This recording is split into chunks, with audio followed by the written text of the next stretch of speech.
Chapter 471. TSK, you can't even touch the corner of my little brother's clothes, and you want to fight with me? Song Jiwen said proudly. Poplar Fruit frowned and looked at Song Jiwen. He didn't know what was wrong with this guy today. He had never seen him like this before. His words were harsh to the ears. Could it be that he had taken the wrong medicine and had gone crazy? Kiki, who was at his feet, moved to the side in disgust.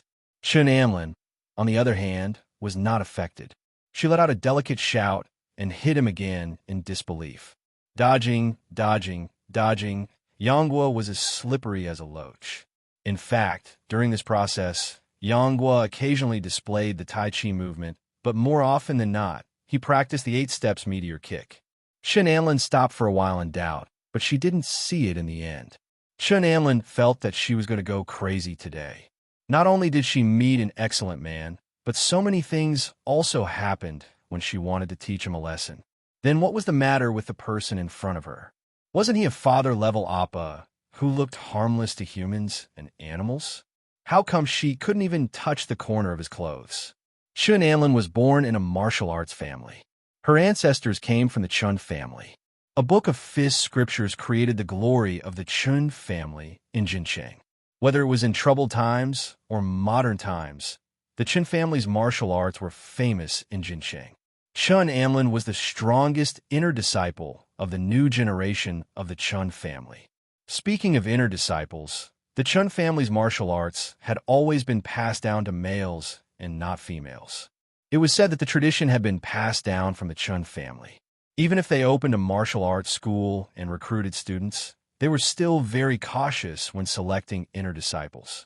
So, until now, there were only 2 inner disciples with different surnames.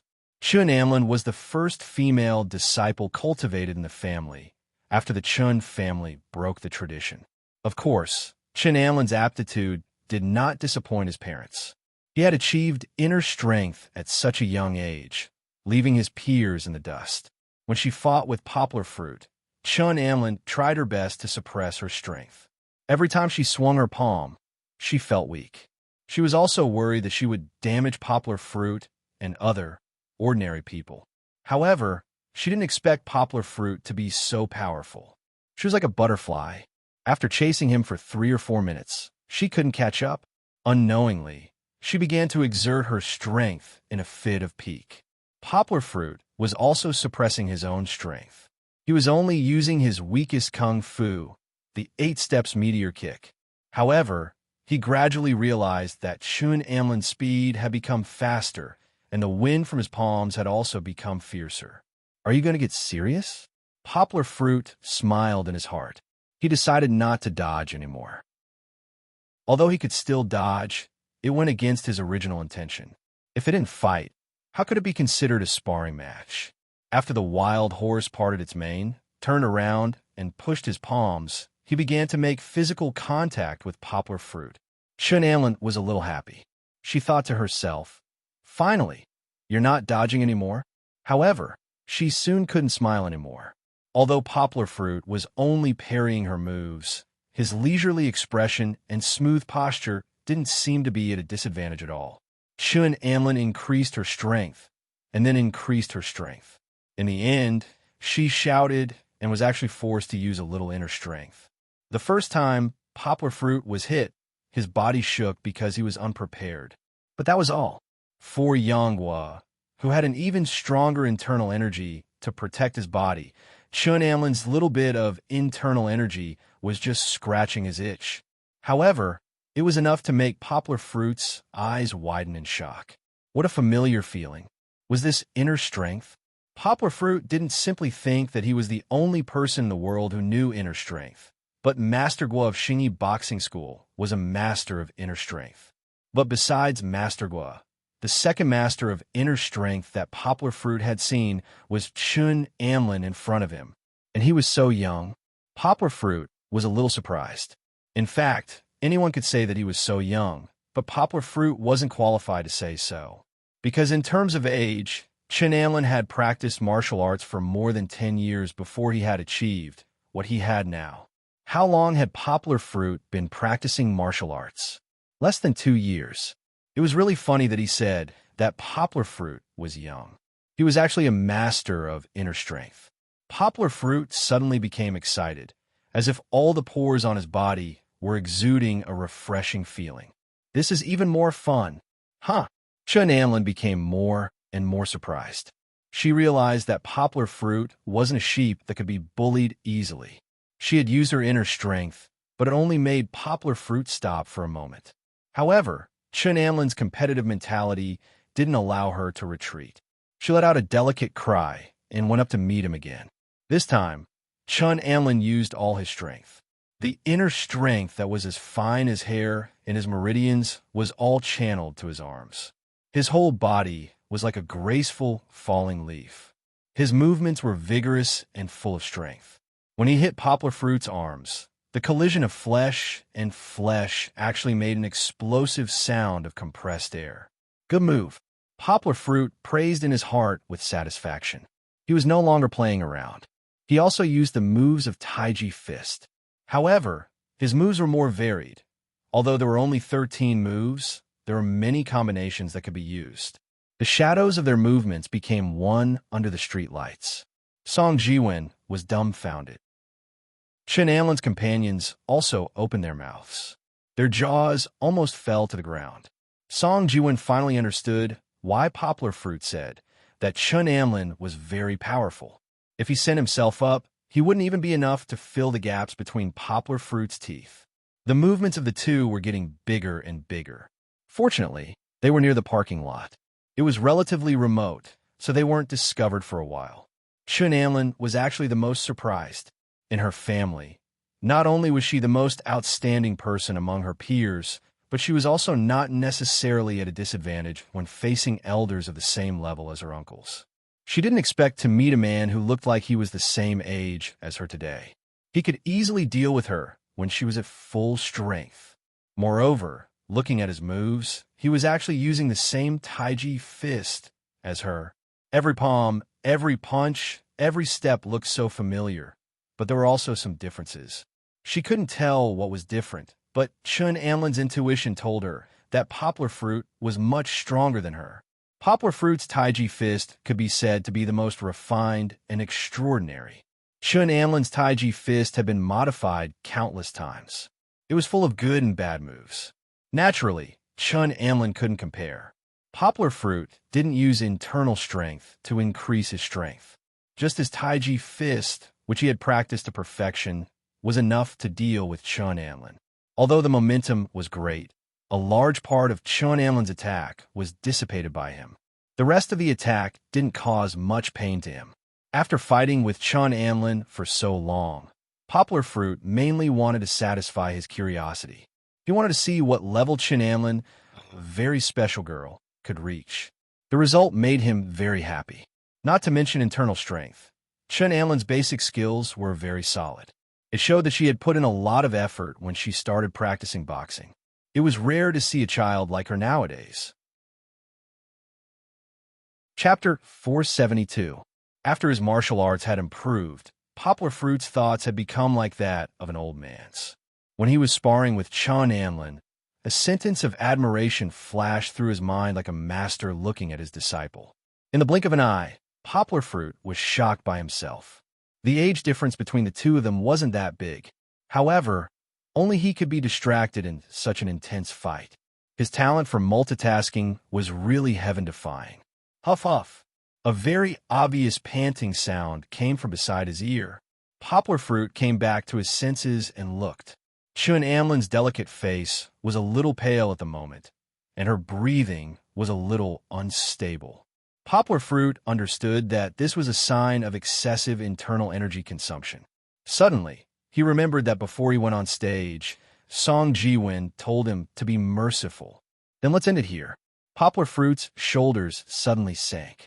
He hugged his knees and took a few steps forward. The muscles in his arms suddenly shook vigorously. Chun Anlin could no longer support herself and was sent flying by Poplar Fruit. Fortunately, Poplar Fruit's strength was skillful. She was only sent flying a few steps away and then took 2 steps back to stabilize herself. "I'm not fighting anymore," Poplar Fruit said with a smile, cupped his hands, and said, "Huff, huff." Chun Amlin was still panting heavily. She looked at Poplar Fruit with a strange expression, but she didn't continue to move. My little brother is strong, right? Song Jiwin's voice suddenly squeezed in. Poplar Fruit had just squatted down and hugged Kiki, who was excitedly running over to ask for a hug. When he turned his head, he found that this guy was actually shameless. He walked to Chun Amlin's side and smiled slyly. Actually, I'm stronger than him.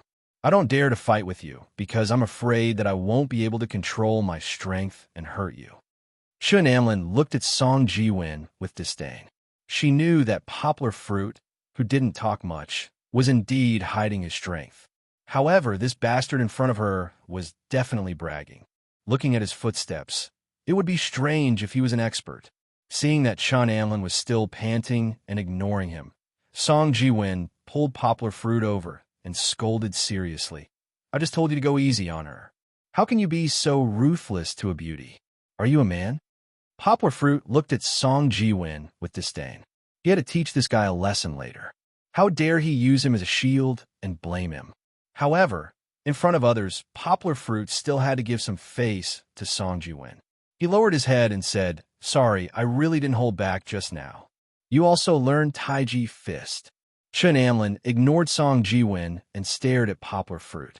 She said, "You just tolerate him slandering Taiji Fist?"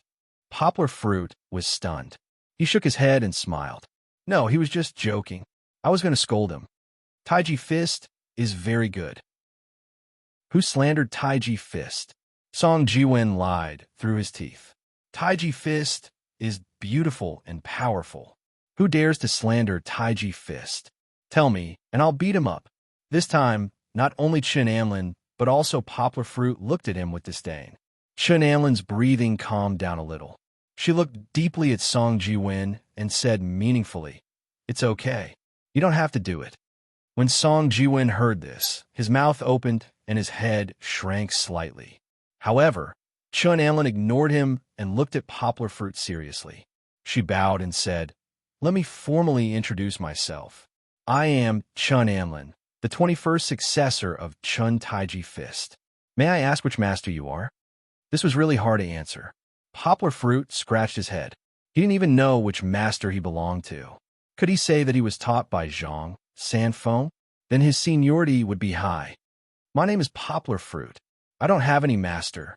I just read a book and made some gestures. Poplar Fruit finally said honestly, "Read a book? What kind of book could be learned just by reading it?" Chun Amlin looked up at Poplar Fruit in surprise. Her surprised look was so cute. It's a boxing manual passed down from my ancestors. I don't know where it came from." Poplar Fruit lied. "We haven't learned martial arts for many generations. Your surname is Yang. Could it be that your ancestor is Mr. Yang Luchen?" Chun Amlin was surprised that she used honorifics. "I know Yang Luchen," Song Jiwin said happily. "Taiji Fist Grandmaster. If you don't speak, no one will think you're mute." At first, Poplar Fruit was a little tempted. If this was the case, then the strange phenomenon of learning boxing in his dream could be explained a little. However, after thinking about it, Poplar Fruit shook his head and said, "No, my ancestors lived in Guangdong province for hundreds of years. It's impossible for them to cross paths with Master Yang Luchen." Chun Amlin didn't dwell on this issue. For Poplar Fruit's background, Chun Amlin was more curious about his skills. She was silent for a moment and said, "Poplar Fruit, can I call you Brother Yang?" "Uncle Yang is fine, but I'm much younger than him who has a child. You have to call me brother." Song Jiwin, you can call him Brother Song or Brother Win. Song Jiwin laughed. "Brother Yang, it's still early. Let's fight again." Chun Amlin ignored Song Jiwin, but looked at Poplar Fruit full of fighting spirit. "Fight again?"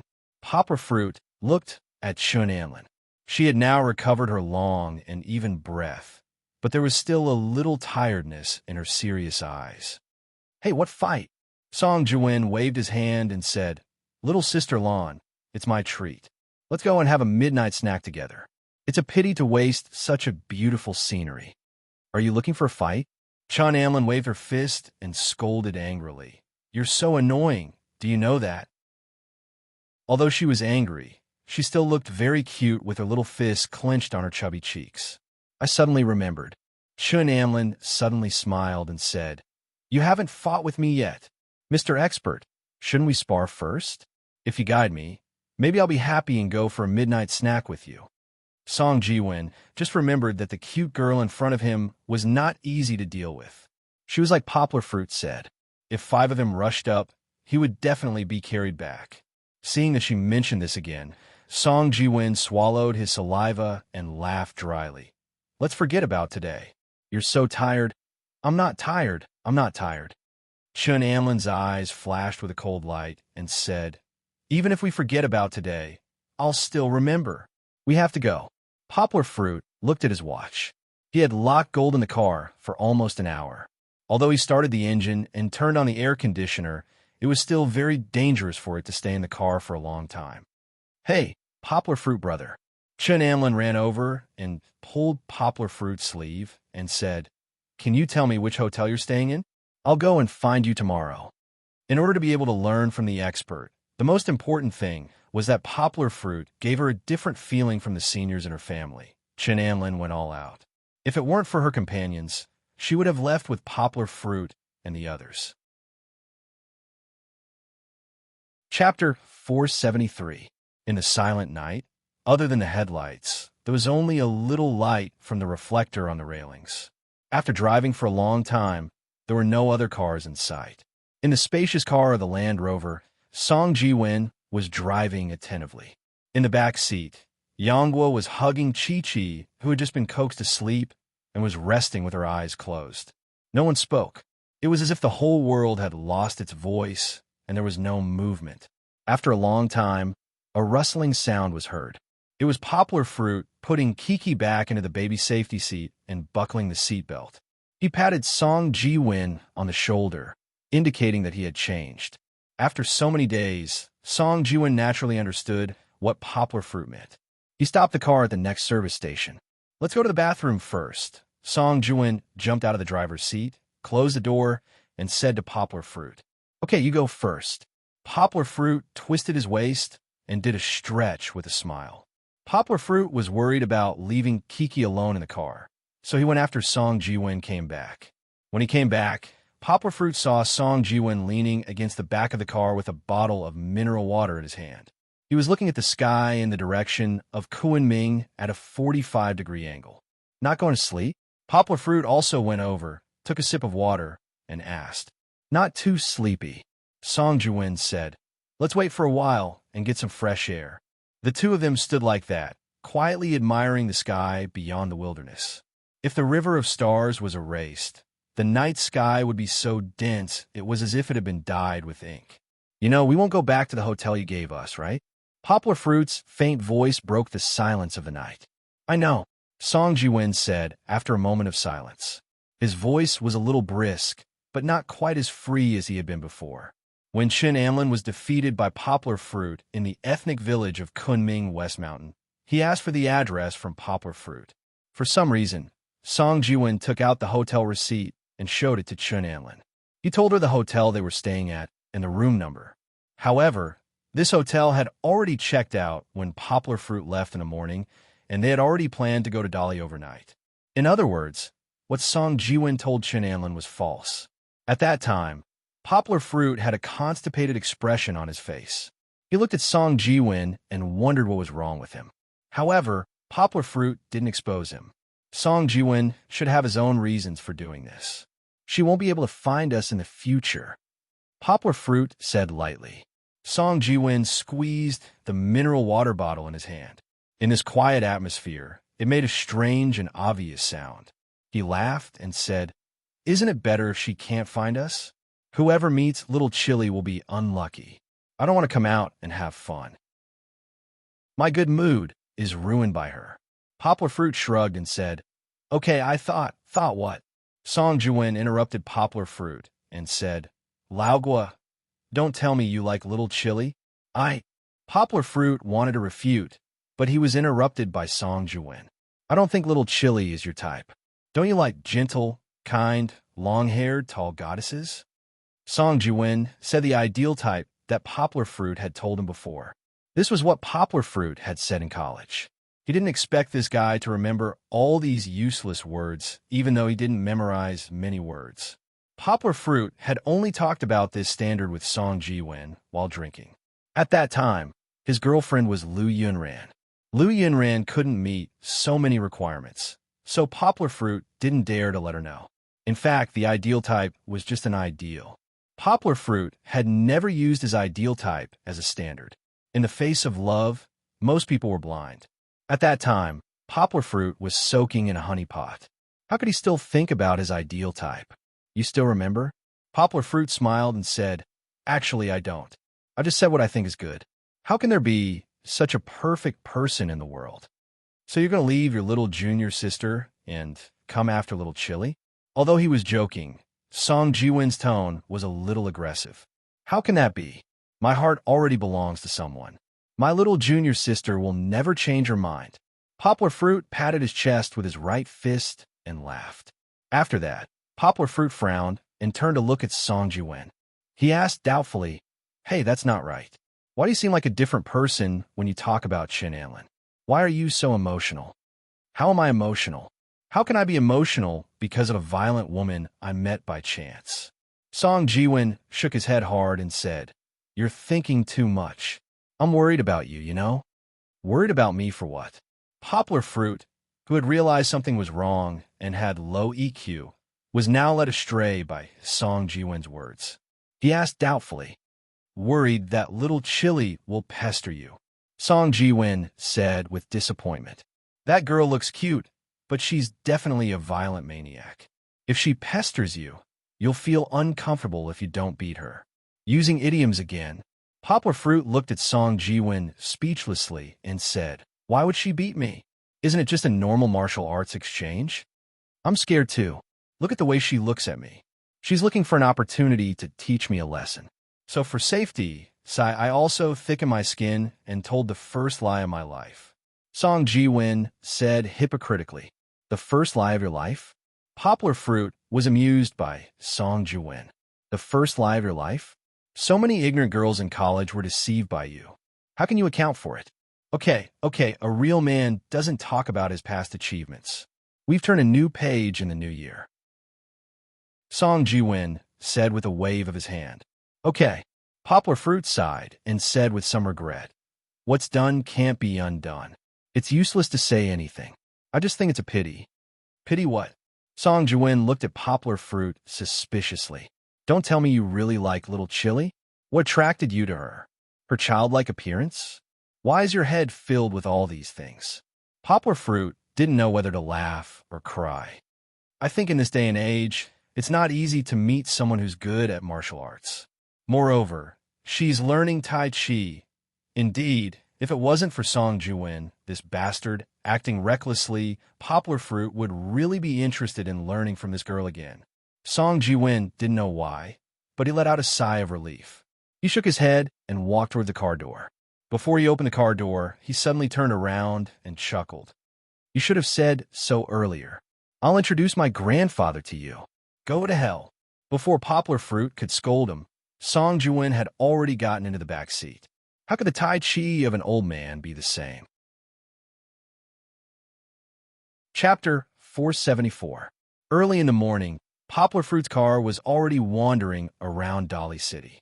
Far away in Beijing, the diligent Professor Luo Lin carried his signature dark brown briefcase and climbed the stairs to his office. Like Chen Zhongdai and the others in the school, only the teachers and staff are on summer vacation. As the head of the department and the vice director of the Linguistics Research Institute, Luo Lin could not be idle even during the holidays. Of course, he could choose to take a vacation, but for people like him who had been on the path of learning for decades, leaving books and research was the scariest thing.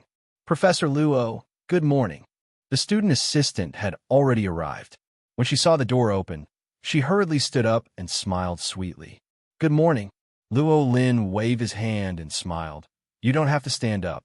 How many times have I said it?" Sitting in his seat, Luo Lin habitually flipped through the newspapers that were just delivered today. The first thing he did every morning was to drink tea and read newspapers. This was a habit that Luo Lin had developed for decades. Don't misunderstand. Drinking tea and reading newspapers here wasn't the same as what people usually saw in the government agencies. The newspapers here were all domestic and even international academic journals. They published the latest research results in the academic world. Beijing International Studies University spent a lot of money every year to order these academic journals from publishers. In the eyes of ordinary people, they were obscure and difficult to understand books. But in the eyes of Luo Lin and the others, they were the most important source of information. Haha, found it. Luo Lin pulled out a thin magazine and smiled proudly. I guessed right. It finally arrived today. The magazine in his hand had the words translators written on it. That's right, this was the most authoritative academic journal in the translation and linguistics field in the country. He couldn't find it yesterday, so he was late to find it today. Luo Lin still had to find it himself. If it was Luo Lin's former student assistant, she would definitely know Luo Lin's habit. Every day, she would stack the newly arrived journals according to Luo Lin's preferences. But the current student assistant did not know, so she just casually placed them. But Luo Lin did not care about these details. He was not a government official and did not need to be carefully served. At this time, the student assistant brought over a cup of hot tea. Luo Lin kindly smiled and said, "Thank you." Then he took the cup. "Are there any good articles this month?" Out of habit, Luo Lin flipped open the contents page and started reading from the table of contents. No matter how many pages this magazine had, he would not be able to finish it in a short while. He could only pick an article that interested him and read the rest later. A new theory that is not new. Luo Lin's finger slid down and stopped in the middle. A new theory. What a bold claim. Interesting, interesting. Taking a sip of tea while it was still hot, Luo Lin's eyes never left the book. His gaze shifted to the right as he muttered in his mind. Author, poplar fruit. Instructor, Chun Zongdai. Chun Zongdai, that stubborn old geezer, also came up with a new theory. Poplar fruit, poplar fruit, poplar fruit. Luo Lin's eyes suddenly widened. He turned his head and spat out the hot tea in his mouth. It barely avoided the magazine, but it ended up on the table. It's okay, it's okay. I'll wipe it myself. Luo Lin quickly got up and stopped his assistant. He took a tissue and cleaned up the mess. However, he could no longer suppress the astonishment in his eyes. Poplar fruit. At first, he thought he was mistaken or that it was someone with the same name. But after Chun Zongdai became his instructor, Luo Lin was 100% sure that this poplar fruit was the poplar fruit. Other than the amazing poplar fruit he knew, who else could be accepted as a disciple by the strict Chun Zongdai? Chun Zongdai had been at Higashiyama University for so many years. Although he had taught many doctoral students, there were very few people that he cared about and personally recommended to translator genius. But even if he was strict, how could he be so fast? Luo Lin knew that when they met last year, poplar fruit had not yet been accepted by Higashiyama University. Even now, he had only received a letter of acceptance. He did not even have an official identity, yet he had already published an article in the country's top academic journal. Could it be that Chun Zongdai wrote it himself and then pushed the blame to poplar fruit? Just as this thought flashed through Luo Lin's mind, he immediately rejected it. Impossible. Based on Luo Lin's understanding of Chun Zongdai, he knew that Chun Zongdai was an extremely stubborn person in the field of academics. He would never allow his students to falsify, nor would he falsify himself. Moreover, Chun Zongdai was the leader of the country's functional linguistics school. He had persisted in his research for decades. Why would he research a new theory? No one would believe it. Regardless, after Luo Lin wiped the water off, he could not wait to sit down and read the article. He did not expect that he would sit down for 3 hours. Luo Lin did not even drink a sip of water. He was completely absorbed in the article. It was just a few pages of less than 10,000 words, but Luo Lin read it for 3 hours without moving. Finally, he sighed, threw down the magazine, and sat back in his chair. The younger generation will surpass us in time. Old Chun has picked up a treasure. After reading Poplar Fruit's article, Luo Lin, like many professors in the country, felt that it was ridiculous. Faithfulness expressiveness, and elegance was a translation standard that had been followed for a long time. It had even become a deep-rooted ideology for all language learners.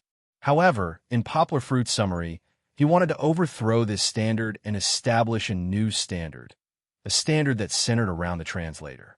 This arrogant viewpoint was unacceptable to everyone who read it. However, Luo Lin was different from most people. He patiently read the explanation of the thesis. As he read on, he found himself unable to extricate himself.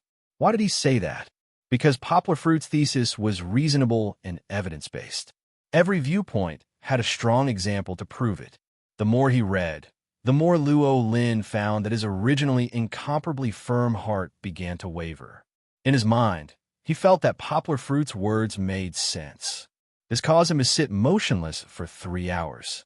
For almost the entire morning, Luo Lin carefully pondered over Poplar Fruit's viewpoints and examples. He also compared them with his own experience. In the end, he was shocked to find that he actually agreed with Poplar Fruit's theory. Is it because we know each other? This thought flashed in Luo Lin's mind, but he quickly rejected it. What a joke! Luo Lin was also a very rigorous person in academia. Chapter 475.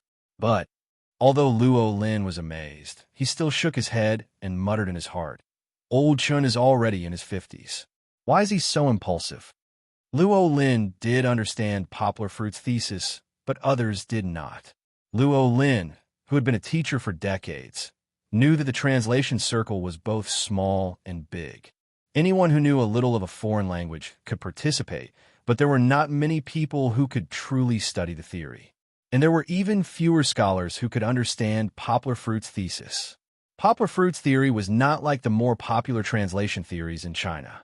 It gave the translator a lot of freedom, and they could even change the style of the translation through their own understanding. For most people, this was an incomprehensible move. It was already difficult for them to understand the original text. If they had to innovate, they might as well be killed. Even those who had reached the level of a high school teacher might not be able to do it. This was because it required the translator to rewrite the original text. This not only required a high level of foreign language proficiency, but also a high level of Chinese proficiency. If they could not do it, then they would not be able to understand Poplar Fruit's case studies. This was also why, when Poplar Fruit discussed with Chen Zhongdai thought that this theory would not be popularized. Poplar Fruit did not teach many students, so he did not know that not everyone had a talent for languages. But even if Poplar Fruit did not know, Chen Zhongdai should know. Luo Lin felt that Chen Zhongdai had pushed Poplar Fruit so early because he had already put Poplar Fruit on the cusp of the storm. Many scholars in China would condemn him. Why is old Chen so stupid? Luo Lin shook his head regretfully. If this kid had chosen our Beijing Foreign Studies University, he would not be like this today. If it were them, Luo Lin felt that they would let Poplar Fruit lie dormant for a while. This theory could not be published first, and it could be discussed and researched by the higher-level scholars in the university. After it was further refined and accepted by more people, it would not be too late to announce it to the public. However, Luo Lin did not know that Chen Zhongdai did not push Poplar Fruit on a whim. This was an idea that he had carefully thought through. Poplar Fruit's progress during this period of time made him dumbfounded. Chen Zhongdai also learned about Poplar Fruit's current level of understanding of the theory from Poplar Fruit. Instead of building a cart behind closed doors, it would be better to let all the scholars in the country participate and discuss and research with Poplar Fruit. As for the doubts that Poplar Fruit might encounter, Chen Zhongdai did not care. He and Poplar Fruit belonged to the category of people with strong hearts. As long as they had talent, why would they need to be afraid of voices of doubt? After ridiculing Chen Zhongdai, Luo Lin began to regret. He had underestimated this kid at that time. Luo Lin realized that the Poplar Fruit he saw at the conference was actually a genius. At that time, he was just a piece of jade. Today, he had been carved into a treasure by that old man, Chen Zhongdai. Now it seemed that this was clearly a genius that appeared once in 100 years. Old Chen picked up a loophole. AI, AI, AI. Why didn't I be more resolute at that time? Luo Lin sighed regretfully. Luo Lin's strange expression made the assistant raise his head, but he did not know what had happened. At that time, if he had worked a bit harder and pestered Poplar Fruit to let him study at Beijing International Studies University, then Poplar Fruit would have been one of his people. The worried Luo Lin looked at the time. After sitting here for so long, he did not expect that it was almost noon. He stood up, stretched his body, and opened the office door to walk towards the dean's office. Dean Shishan was also sitting in his office, but he did not have the time like Luo Lin to stare blankly at an article for the entire morning. At this time, he had just finished reviewing some of the school's recent documents. Old Chi. Luo Lin walked over and sat across from Qiu Shan. The magazine in his hand was placed on the table. Qiu Shan glanced at the name of the magazine and knew what was going on. He smiled and said, "Did you see it? Old Chi, you're not loyal enough." Luo Lin shook his head and said, "You must have seen it long ago, right? Why didn't you tell me?" Qiu Shan was a specially hired reviewer for Translator Genius. Even if he did not participate in a review of this issue, he would still receive a sample issue from the publisher before it was published. Qiu Shan smiled and said, "Wouldn't it be more interesting to let you discover it yourself?" Actually, he just did not want to hurt Luo Lin. After all, Luo Lin had spent a lot of effort to convince Qiu Shan to accept Poplar Fruit as a special student. However, in the end, Poplar Fruit still chose his alma mater. "What do you think?" Luo Lin and Qiu Shan sighed for a while before seriously discussing with each other. "I personally reviewed this article." Qiu Shan's chubby face revealed a smile of praise. "Do you think that if this article wasn't interesting enough, even if it was Chun Zongdai's people, I would still let it be published? It really is an amazing theory." Luo Lin nodded and said, "However, Old Chi, you are a scholar in the field of German. Poplar Fruit mentioned this theory in his thesis. Is it true? I didn't pay attention to it before, but after reading this article, I still went to look it up." Qiu Shan was the same as Luo Lin.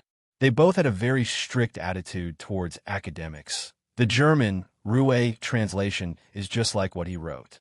Since ancient times, it has always been based on the theory of translation, including ancient Sanskrit.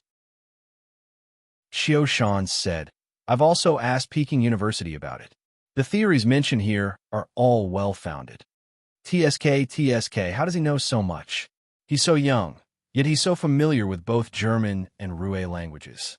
He even dabbles in ancient Sanskrit. Luo Lin shook his head and said, "Compared to him, even an old man like me feels like I'm stuck at a standstill. I'm about to be surpassed." "It's not just German." Qiu Shan smiled. He found a micro-movie of Unexpectedly on his computer and showed it to Luo Lin. "My family Xiaoya showed it to me. In it, he said that he knows 13 languages. Sai, don't say any more." After Luo Lin finished watching, he shook his head dispiritedly. "No matter how good it is, it's still someone else's." "The last time we met," Luo Lin said. "I didn't talk to him for long. I didn't even know he had such achievements." He probably didn't think that at that time. Poplar Fruit's theory of translation was still stuck in his mind. "Old Chi, when should we go to Higashiyama University for an exchange?" Luo Lin and Qiu Shan chatted for a while. The two stood up and were about to eat when Luo Lin suddenly suggested, "Why? Do you have any thoughts on this theory?" Qiu Shan smiled strangely. He took out a piece of paper from the folder on the table and handed it to Luo Lin. "I think you'll be interested in this. The list of participants for the Applied Translation Conference." Luo Lin took the paper and read the title in confusion. Chapter 476. Cayenne Province was really a good place. Song Jiwen had said this many times.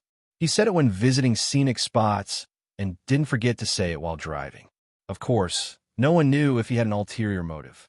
However, Cayenne Province was indeed beautiful. There was no need to talk about Kunming. The ancient city of Dali and the Tsang Mountains and Arai were also wonders of the world.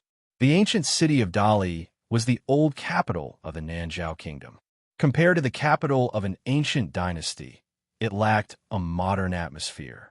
The streets of the city were distributed like stars in a chessboard. From time to time, carriages would rumble along the stone road. Simple houses with gray tiles and white walls stretched endlessly.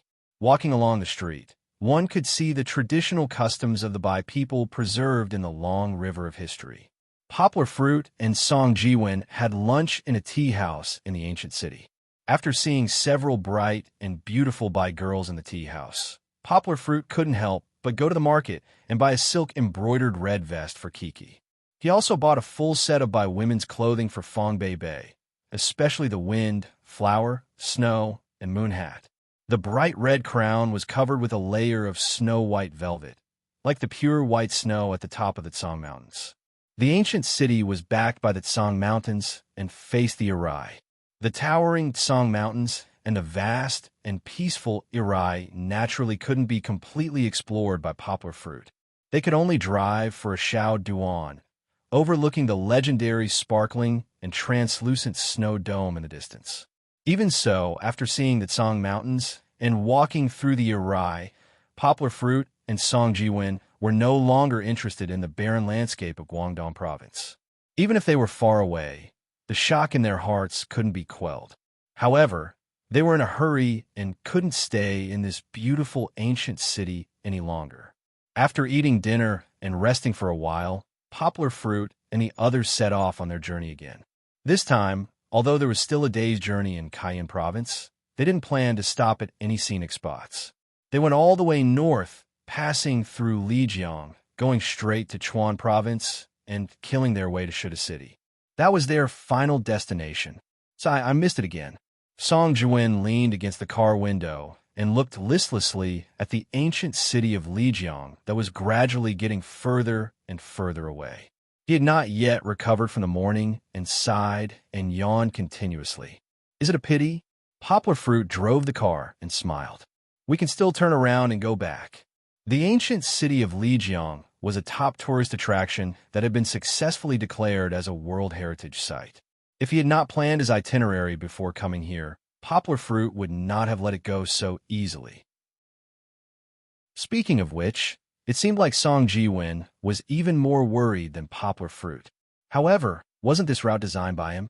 Speaking of regrets, it should be Poplar Fruit who was more regretful. No. Hearing Poplar Fruit's proposal, Song Jiwen instantly sat up straight. He shook his head vigorously and said resolutely, I want to go to Shu City. This is the call of fate. Huh. Poplar Fruit was amused by his words. He could not help but hit the car horn and asked, The call of fate? What call of fate? Where did it come from? It's the call of a girl. You would understand even if I told you. Song Jiwen said proudly, I've heard that the girls in Sichuan are the best in the country. It's rare for me to come here, so of course I have to see them. I don't know how beautiful they are, but I know that the men in Sichuan are all ears. Do you also want to be controlled by your wife? Poplar Fruit teased with a smile. Hey, we're going to see girls, not to pick a wife. Song Jiwen waved his hand as if he was chasing away something unlucky. He muttered, Don't be such a killjoy. How boring is life for someone like you who always wants to get married? Who was the one who got drunk and cried that he wanted to find a girl to be his girlfriend for the rest of his life. Poplar Fruit curled his lips and did not expose him. Hot girl, hot girl, hot girl, hot girl, hot girl, hot girl, hot girl, hot girl. Song Jiwen did not know if he was fantasizing about the girls in Sichuan, but he actually started to hum a song. It's a girl. Kiki, who was sitting in the back, was a little bored. After hearing Uncle Mosquito's rhythmic hum, she giggled and waved her little hands, singing along word by word.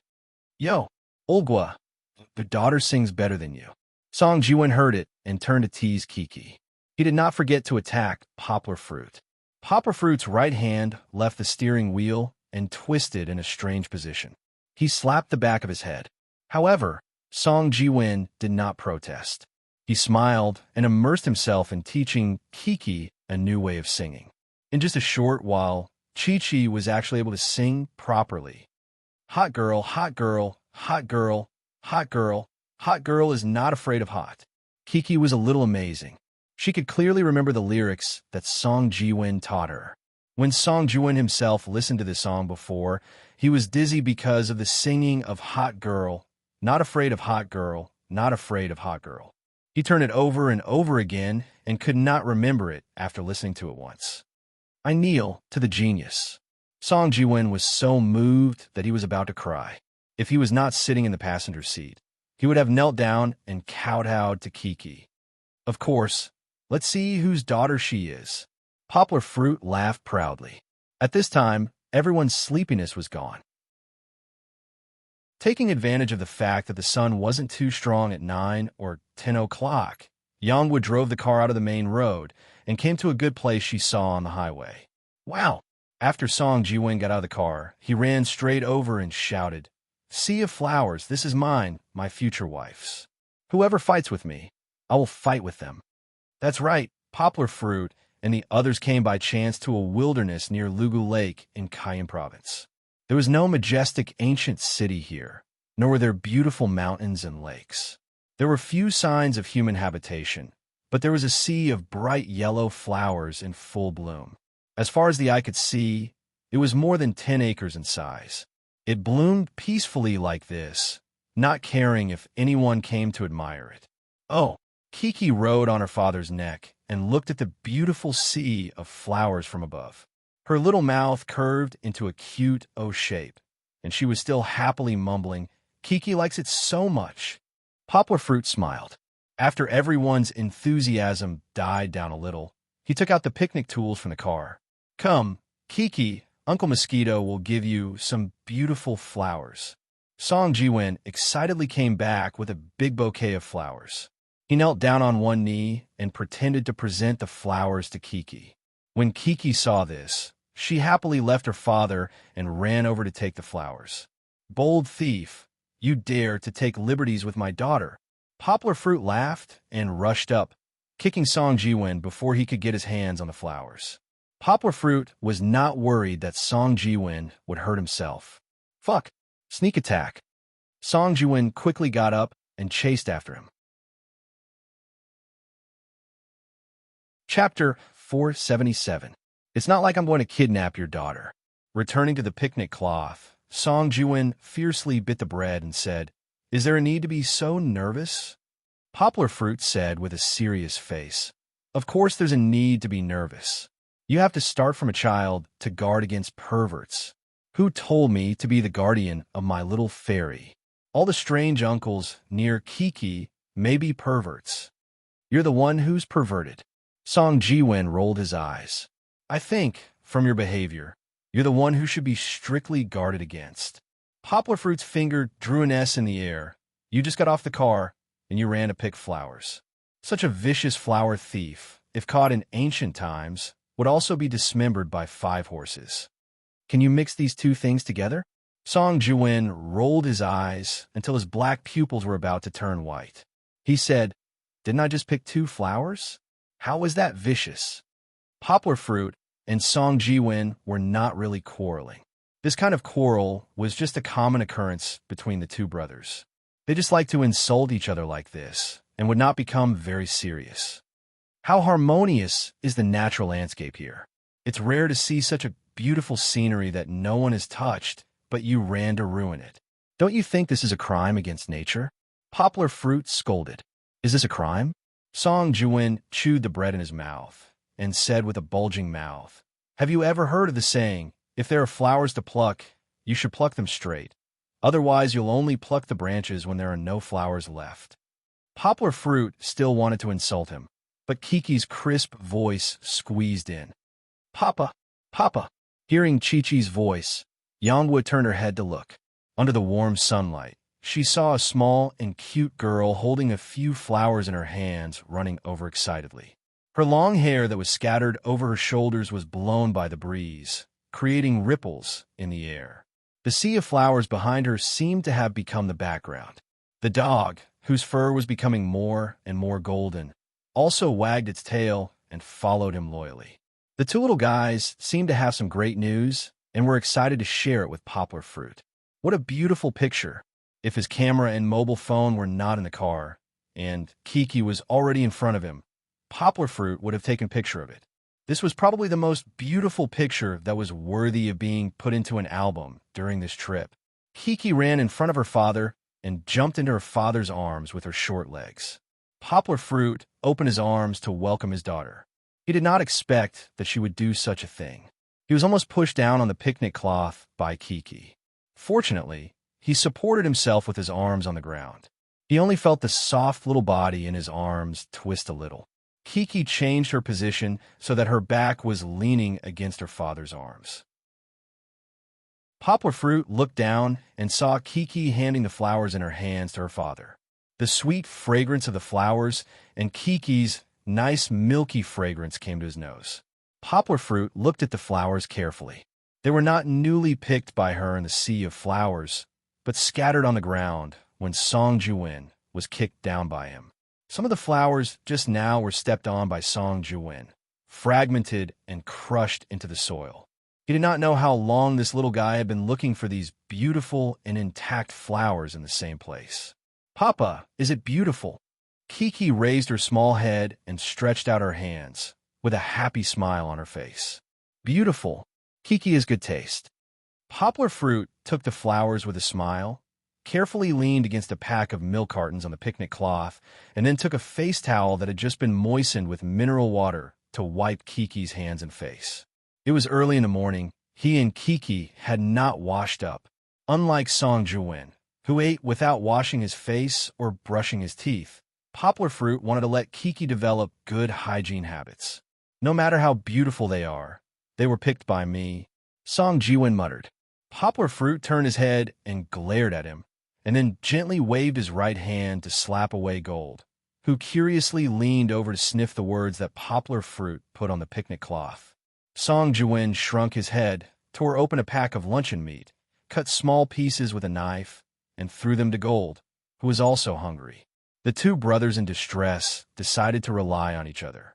Poplar Fruit was too evil. After washing her face and brushing her teeth, Chi-Chi's spirit seemed to have been refreshed, and she looked even more beautiful than before. Her loose hair hung over her shoulders, and her delicate skin looked just like Adeline's. However, Poplar Fruit was not very satisfied with Kiki's hair. When he fed her, it would often be blown up by the wind, and the food would get in her mouth. Therefore, Poplar Fruit tied Kiki's hair into a simple ponytail with a flower rope. Holding Kiki's little face and carefully looking at it for a while, Poplar Fruit's eyes lit up. He picked up a flower that had completely bloomed from the picnic cloth, pinched off the long branches, and left only a small section. Then, he inserted it into the hair above Kiki's left ear. Kiki shook her head, made a long nasal sound, and pouted her little mouth unhappily. Seeing that she raised her hand to pull off the flower that made her feel uncomfortable, Poplar Fruit hurriedly stopped her. He said, "Don't, Kiki, it's very beautiful. Come, let Daddy have a look. Wow, what a beautiful little fairy. Where did you come from? Why haven't I seen you before?" His exaggerated expression and words of praise made Kiki very happy. She touched her little face bashfully and asked shyly, "Is it really beautiful?" "Yes, Kiki is the most beautiful." Poplar Fruit nodded and said with certainty. With that said, Kiki did not touch the flower again. Poplar Fruit knew that this little girl was very vain and could not stand others praising her beauty. "Wait, Daddy will take a few photos of you with my phone." Poplar Fruit stood up with a smile and went back to the car to get his phone. Choosing the sea of flowers as the background, Poplar Fruit took a photo of Kiki. Although Poplar Fruit's iPhone did not have the function of blurring the background, Poplar Fruit did not intend to do so. Otherwise, he would take the bill and not the phone. In the photo, Kiki was more delicate than the flowers. She stood a little shyly on the grass with her fingers intertwined in front of her body. The bright yellow flower in her ear was as beautiful as her skin. Coupled with the bright red waistcoat of the Bi-Clan girls, she looked like a little bride who was about to get married. Kiki wants to see it too. Kiki could not wait to run over, pulled her father's arm, and pulled the phone in front of her eyes. Seeing her beautiful appearance, Chi-Chi shyly covered both sides of her face, but her eyes had long since turned into two thin crescent moons from her smile. Later, Poplar Fruit would still post this photo on Weibo. He now had the mentality of a typical nouveau riche. My daughter is so cute and beautiful. I want to share it with everyone. He said proudly in his heart. Jealous? Jealous? Hee hee. Chapter 478. After entering Chuan Province, Poplar Fruit and the others almost didn't stop. Most of the time, they stayed on the highway. The terrain of Chuan Province was more complicated than that of Cayenne Province. It was located in the transition area between the Tibetan Plateau and the middle and lower reaches of the Yangtze River. This also created a special landform with many kinds of landforms, such as basins, plateaus, mountains, hills, and plains. There were many rivers and tributaries, mountains and hills, and they all looked the same in the wild. If they left the highway, without the GPS navigation, Poplar Fruit and the others would definitely get lost. Moreover, even if they didn't worry about getting lost, the arrangement of the itinerary didn't allow them to stay too long on the road. They planned to have fun in Shu-Du City for 2 days. If they didn't hurry up, Song Jiwen would have to take a plane back to Yang City to work. However, fortunately, the distance from Dali to Shu-Du City was more than 1,400 kilometers. The powerful horsepower of the Land Rover was reflected on the highway. Except for some places where there were many cars, Poplar Fruit basically drove more than 120 kilometers per hour. It only took them 14 hours to enter the downtown area of Shu-Du City. Young people don't enter Chuan. Old people don't leave Shu. This advice from ancient times was not deliberately mystifying. Shu-Du City was located in the basin of Chuan Province. The climate was mild, and the land was fertile. Since ancient times, the flames of war rarely spread here, which created a peaceful atmosphere and leisurely pace of life here. Of course, in Song Jiwen's words, there were delicious food and drinks here, and there were also many beautiful women. No wonder it was called the gentle home that made heroes intoxicated. However, when they arrived at Shu-Du City, the first thought of Poplar Fruit and Song Jiwen was not to have fun. Not to mention that it was already more than 10 o'clock at night. Even if it was a few hours earlier, Poplar Fruit and the others just want to find a hotel and sleep. After driving for a day and a night, the physical and mental exhaustion was like maggots attached to the bones. Even Poplar Fruit, who had always been energetic, was not spared. After all, he was the one who drove for the longest time and slept the least. Song Jiwen directly fell asleep and left the bath for tomorrow, but Poplar Fruit didn't. No matter how tired he was, he had to give Kiki a bath first. After leaving Kunming, they didn't stay in a hotel. In the past 2 days, Poplar Fruit only used a wet towel to wipe Kiki's face and hands and feet. After staying in a hotel, there was a warm, hot bath to soak in.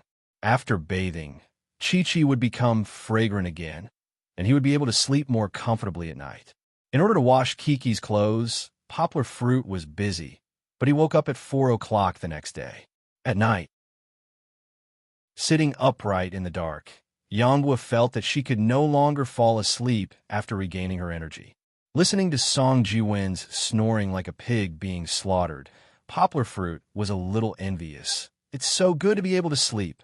Ever since he started cultivating inner chi, he had never had a full night's sleep, except for that one time when he was treating Chi-Chi's injuries. Although he had a lot more time to do other things, the happiness of lying in a warm bed and rolling around could never be found again. Poplar Fruit wasn't a person who worried about personal gains and losses. After sitting in a daze for a while, he shook his head, laughed at himself, and then jumped out of bed. The sky was still dark.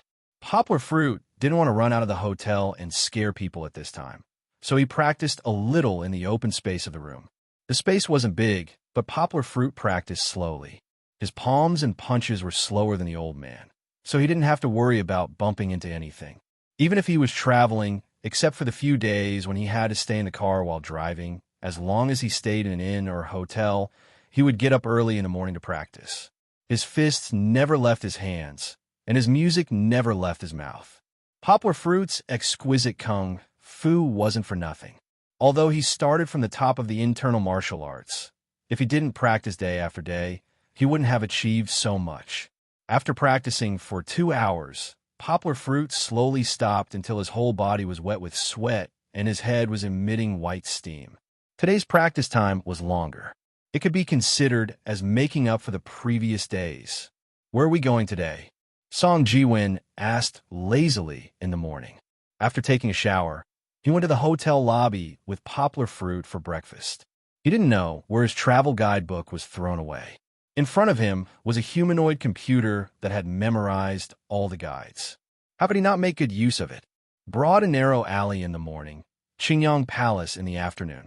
Poplar Fruit took a wet towel from the plate and wiped the porridge from Kiki's mouth. He said without raising his head, "Young man, I think you guys are from out of town, right?" A voice that carried the vicissitudes of life suddenly sounded. Yangguo was also surprised to see that it was an old man next door who was talking to them. "Hello, old man," Song Jiwin said with a smile. "Your eyes are really sharp. How can you tell that we are from out of town at a glance?" "Haha." The old man stroked the beard on his chin and said leisurely, "Your accent is obviously Cantonese Mandarin." The old man pointed to Poplar Fruit and finally pointed to Song Jiwen. He said with a smile, "His accent is good. It's more authentic. It's hard to tell the Cantonese accent, but you can't tell the difference. I understand it as soon as I hear it." "Amazing." "Old man, you have sharp eyes," Song Jiwen said with a smile. "I think you were also a powerful person who traveled extensively when you were young." "Haha, it's just that when I was young, I went to Cantonese a lot, so I have a deep impression of it." Song Jiwen's flattery made the old man very comfortable. He smiled and the wrinkles on his face bloomed. "Old man, you must be from old Shu City, right? Life in Shu City is really comfortable. Are you walking your bird early in the morning?" Poplar Fruit asked with a smile. "I'm old, and I only have a few hobbies left. Walking my bird, drinking tea, and playing chess." The old man said with a smile. "Old man, you are familiar with Shu City.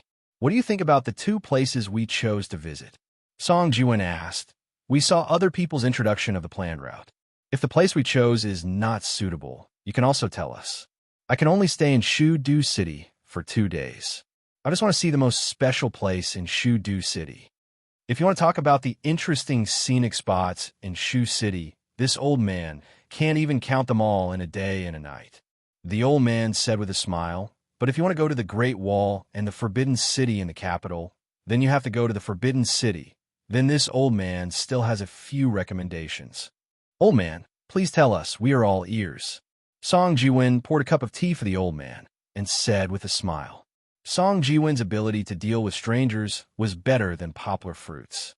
With just a few words, he made the old man very happy. Looking at the old man's smiling eyes, Poplar Fruit suddenly felt like he was back in his childhood. At that time, with a group of little kids who wore open-crotch pants, he squeezed under the knees of an old Red Army man and listened to his stories tirelessly. Wasn't the scene now the same? Chapter 479. There's nothing I can do about it. Song Jiwen had been showing off in front of Poplar Fruit the whole morning. The ticket in his hand kept ringing in Poplar Fruit's ears. If it wasn't for the fact that she was driving, Yanghua would have already thrown him into the back of the car to accompany Jinzi. When they were eating, the old man was very talkative, and Song Jiwen kept flattering him. If it weren't for his appearance, Poplar Fruit would have suspected that he was possessed by something. The old man had given them a summary of the places that they must visit without regret, but they didn't have much reference value. These places had long been explored by tourists and backpackers. Yanghua and the others had selectively eliminated some places that they didn't have much interest in and didn't have time to visit. After patiently listening to the old man's nagging, Yanghua and the others actually received a reward. In Song Jiwen's words, "I knew he was an NPC at first glance. Chatting with him was one of the novice missions." Of course, it wasn't that mysterious. The old man had an extraordinary temperament. He could even come to a hotel to drink tea. As expected, his background wasn't bad. He was actually the big boss of a hot pot chain in Sichuan province called Shu Jiuxiang. The old man was happy. He took out a voucher from his pocket, signed his name on it, and handed it to Song Jiwen. Then, Poplar Fruit had a chance to eat hot pot for free. It's true, after Poplar Fruit returned to the hotel room, he searched on his mobile phone and found the photo of the big boss of Shu Jiuxiang. Wasn't that the old man? Hee, come and thank me.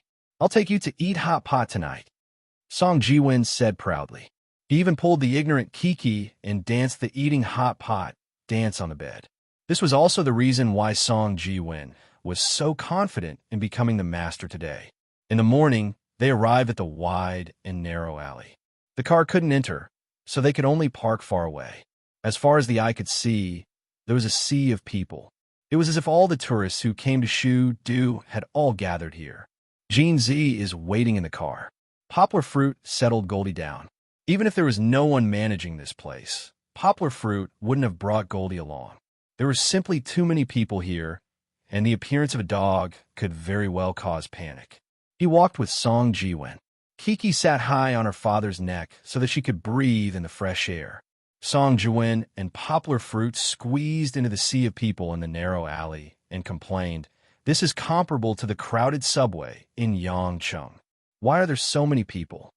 What can we do? It's still the tourist season." Poplar Fruit looked around and beckoned Song Jiwen to go into the courtyard to enjoy the view. The wide and narrow alley could be said to be a miniature version of the entire Shudu city. It was the amalgamation of history and modernity. The narrow alley represented the slow life of Shudu city. There was a garden in the courtyard, a house in the garden, a yard in the house, and a tree in the yard. The hustle and bustle outside set off the quiet and peaceful atmosphere inside. The old black and gray brick walls gave people the feeling that they had crossed over to the south of the Yangtze River. The wooden door that had already been covered with paste, the well-arranged blue tiles, the inverted cone-shaped gas street lamps, and even the coffee shop hidden in the alley had simple wrought-tan chairs, all of which showed the heavy feeling of history. When they arrived at the wide alley, it was a new experience. Impromptu calligraphy, shoe brocade embroidery, puppet show props. These were the spirit of the leisure life of Shudu City. On both sides of the alley, there were tea houses, opera houses, inns, and even modern clubs and spas. The life here had gradually transitioned to the modern era. The alley completely represented the way of life of a new era. There were dessert houses, wedding photography, creative and fashionable entertainment areas, and even bars and nightclubs. See, est la vie, this is life. After passing through the sea of people, Song Jiwen happily shouted a few words in French that he could still remember. Poplar Fruit smiled at him and said a few words in French. Song Jiwen was confused. Kiki also pulled her father's hair and complained that her father was saying something that she didn't understand. In fact, Kiki still knew some simple titles and French greetings, but Poplar Fruit hadn't spoken in front of her for a long time, so she didn't continue to learn. Okay.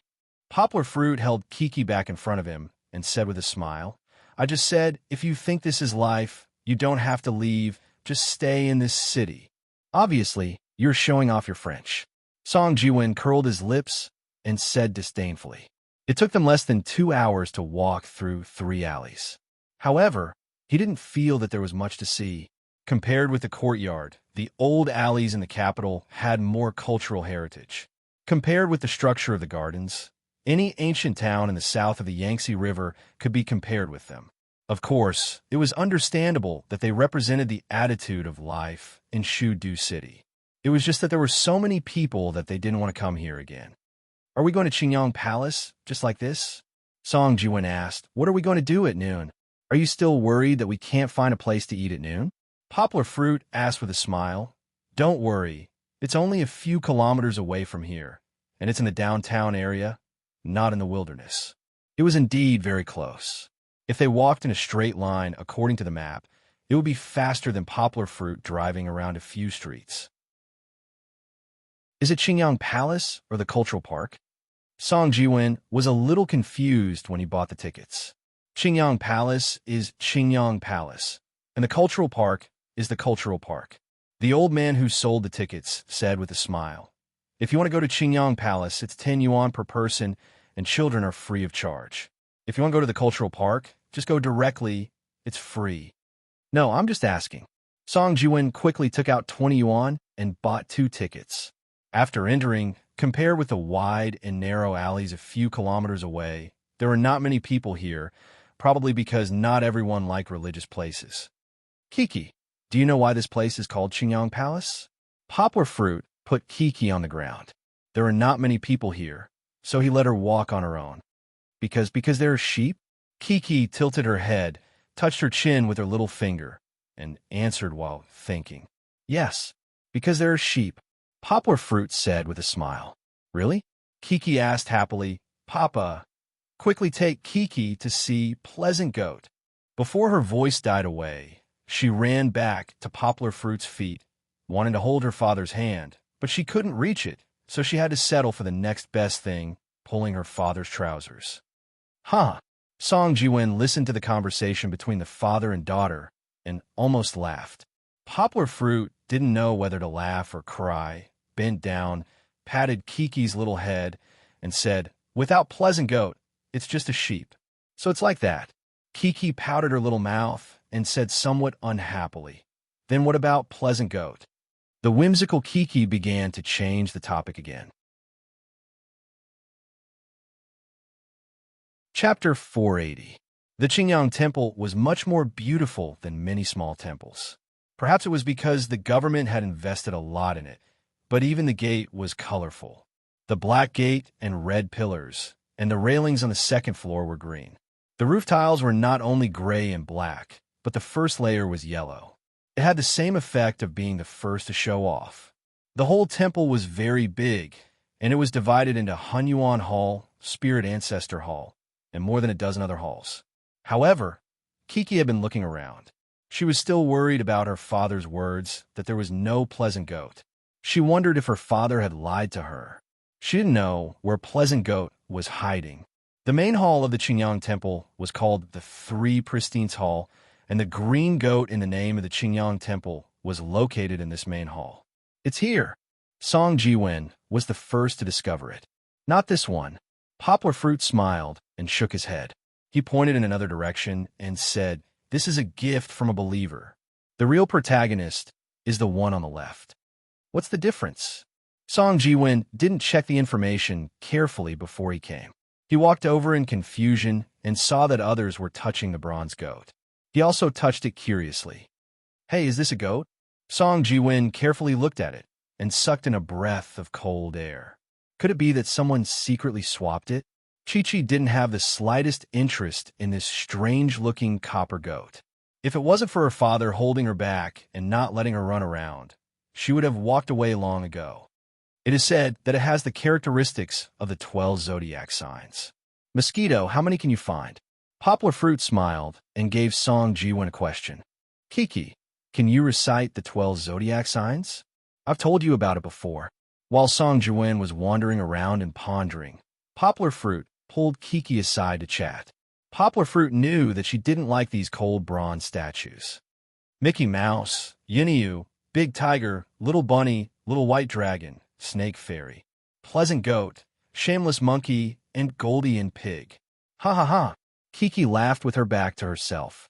Poplar Fruit had taught her to mix in some anime images. Although it was a little destructive to traditional culture, it was still a good way to enhance her memory. Laogua, I can't find that many. Song Jiwen asked doubtfully. The sheep's head, chicken's eyes, monkey's hands, snake's tail, what else is there? How is this a monkey's hand? Poplar Fruit laughed. This is a tiger's claw. How can you tell that it's a tiger's claw? Song Jiwen said unwillingly. Then, what are the others? Poplar Fruit walked up and touched them one by one as he explained to Song Jiwen. Look, these are the ears of a mouse, the body of an ox, the claws of a tiger, the back of a rabbit, the horns of a dragon. That's right. How could I forget? The horn should be a dragon's horn, Song Jiwen said with annoyance. There's also a snake's tail, a horse's mouth, a sheep's beard, a monkey's head, chicken's eyes, a dog's stomach, and a pig's rump. Poplar Fruit finished in one breath, and then he hesitated. But I don't think it's that similar. If he hadn't seen the introduction himself, he wouldn't have believed what he said. That's right. How can people guess when so abstract? Song Jiwen shook his head and said, Let's go, let's go. The thoughts of artists have always been unpredictable. Poplar Fruit shook his head with some regret. He knew that this copper sheep was just a replica, and the original one had long been protected as a cultural relic. Just like the stone carvings of Zhang Sanfeng that Wu Daozi had collected in the Qingyang Palace, it was also protected. Zhang Sanfeng had wandered the world for decades, and he had been everywhere in the Jianghu. He had also left his footprints in the Qingyang Palace. He had also written 2 articles, one of which was called Qingyang Palace Leaving Questions for Taoism. At the beginning, it said, "Looking for an old friend, you can't find him at the end of the world. Sighing, you must learn from the immortals. There are those who are stubborn in the void. Having yin without yang is solitary practice." It was very profound and difficult to understand, but Poplar Fruit was only interested in Taiji Fist and had no intention of understanding Taoism. Therefore, he left with Song Jiwen without a trace of nostalgia. Song Jiwen took the lead and stepped out of the gate of the 3 Pristines Palace, and Poplar Fruit followed closely behind. As a result, Song Jiwen made a 180-degree turn as soon as he walked out. Poplar Fruit was looking after Kiki and was almost hit by Song Jiwen, who rushed in a panic. "What's going on?" Poplar Fruit asked with a frown. Poplar Fruit saw that Song Jiwen, who was being held back by him, was desperately winking to express something, but he couldn't understand. Poplar Fruit asked curiously, "What's wrong? If you have something to say, say it." Song Jiwen didn't need to say anything. A shout from outside the door solved the mystery. "Song Jiwen, you liar. Don't hide, I saw you." It was little Chili's voice. Poplar Fruit immediately understood. It turned out that when Song Jiwen went out and saw Chen Anlin, he wanted to hide quickly. However, before he could escape, his panicked movements were seen by Chen Anlin. "Okay, don't hide, they saw you," Poplar Fruit said with a smile as he held Song Jiwen back. Song Jiwen complained with a sad face. "It's all your fault. Why are you blocking me? I've been seen." "Okay, it's fate that we can meet again in the vast sea of people. Don't hide." Poplar Fruit deliberately provoked Song Jiwen. Chen Anlin's scream attracted the attention of the tourists in the scenic area. Everyone saw Song Jiwen's figure shrinking back into the 3 Pristines Palace, and also saw Chen Anlin, who looked as cute as a junior high school student, carrying a school bag and chasing after him angrily. Suddenly, everyone was a little confused. Sigh, children nowadays. There were also people who shook their heads and sighed. Chen Anlin's kung fu was good, and the soles of his feet were oiled. He ran very fast, and in the blink of an eye, he had already rushed over. "Don't chase and make noise in the palace." Suddenly, a Taoist priest appeared out of nowhere, waving a cattail leaf fan used to burn alchemy furnaces. This saved Song Jiwen. Chen Anlin was shocked by the Taoist priest. She stuck out her tongue. She was like a little wildcat just a moment ago, but now she became a docile little lamb. "Let's go to a place with fewer people to talk," Poplar Fruit suggested, pointing at the surrounding tourists who were looking at them with strange eyes. "I'm not going." Song Jiwen shook his head like a rattle drum and said, "I'm not going even if you beat me to death. Go quickly. If you don't go, don't even think about leaving Qingyang Palace." Chen Anlin's eyebrows were almost raised. She glared at Song Jiwen angrily and threatened him in a low voice. After that, Chen Anlin turned around and took the lead to walk forward. Song Jiwen hesitated for a moment, and with a sad face, he followed along with Poplar Fruit. Poplar Fruit turned his head and looked. This guy was using his eyes and mouth to say to him silently, "Protect me." He even cupped his fists and made a begging gesture. Poplar Fruit found it funny. He also used his mouth to reply silently, "You created your own sin. You solve it yourself." Song Jiwen still wanted to say something, but at this time, Chen Anlin suddenly turned her head and looked suspiciously at Poplar Fruit, who was a little far away from her, and said, "Are you two secretly doing something behind my back? Don't dilly-dally. Quickly follow me." Chapter 481. Why did you give me the wrong address? Just now, Chen Anlin had been so aggressive, but when they were talking in a corner of the scenic area, her eyes turned red. She said with some grievances, Do you know that I waited for you in the hotel for a whole day before I found out that you had checked out? Did she really become a little lamb? Song Jiwin's glasses were smashed to the ground. Where did the arrogant and violent kung fu girl go? Poplar Fruit had a headache when he saw the girl crying. He scratched his head and secretly took a step back. Then, he reached behind Song Jiwin and pushed him to the front. Yeah, why did you give her the wrong address? Poplar Fruit accused Song Jiwin loudly, as if Song Jiwin had committed a heinous crime. That hotel, Song Jiwin braced himself and said, we stayed there, but we left after we went back that day.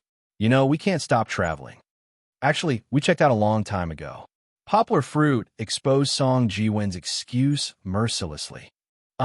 Song Jiwin looked at his teammate who had stabbed him in the back. He held his head and didn't dare to look at Chun Amlin. You don't have to give me the address if you don't want to. Chun Amlin rubbed the corner of her eyes and said, I just want to find Brother Poplar Fruit and ask him to teach me kung fu. Do you have to hide from me like I'm a tiger? In Chun Amlin's crying accusation, Poplar Fruit and the others found out that Chun Amlin was supposed to go to Lijiang with her companions that night. Because she was worried that she couldn't find Poplar Fruit, Chun Amlin left the group and went to the hotel where Poplar Fruit and the others stayed. She was so stupid that she didn't even ask. She waited outside for a whole day. In the end, not only did she find out that Poplar Fruit had already left, but she also missed the time to meet with the rest of the team. In the end, she could only carry her school bag and come to Shu-Du City alone. All the grievances that had been suppressed until now had all exploded out. Sorry. Song Jiwin imitated Poplar Fruit and scratched his head. Although he had been through a lot, it was also a headache for him to have such an innocent my daughter. He could only stammer and apologize. I shouldn't have lied to you. However, Little Chili Pepper, oh no, Chun Amlin. You even gave me a nickname? Chun Amlin looked at Song Jiwin in surprise and grievance. It sounds so bad. No, you heard wrong. Song Jiwin waved his hand and said, what I want to say is, Chun Amlin, didn't you want to beat me up in Kunming? I thought, a good man doesn't fight with a woman. It means that he can't beat you, and he was afraid of losing face. Poplar Fruit once again ruthlessly stabbed another knife. All right, Song Jiwin was also very straightforward. He admitted it and said, I'm not as good as Poplar Fruit. I was afraid of you, so I gave you the wrong address. I didn't want to beat you at that time. How could you misunderstand me? Chun Amlin's face showed a shocked expression. She said puzzledly, if you wanted to beat me up, you should have done it at that time. Why did you ask for a stranger's address? Apologize. Poplar Fruit pushed Song Jiwin from behind. Song Jiwin had to bow to Chun Amlin and said sincerely, I misunderstood you. I'm really sorry. Then can you give me the correct address now? Don't take it the wrong way. I just want to learn kung fu from Poplar Fruit Gidge. Chun Amlin pouted her lower lip, still looking very wronged. Learn kung fu from me. Poplar Fruit asked in astonishment. I can't teach you anything. Those were all blindly practiced by myself. No problem. Song Jiwin completely ignored Poplar Fruit's words and directly agreed. Really?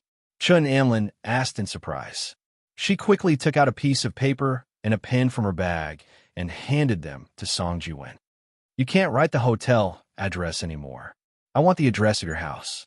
When Chun Amlin wasn't angry, her mouth was pouted and her eyes were big, like a little goldfish. She was very cute.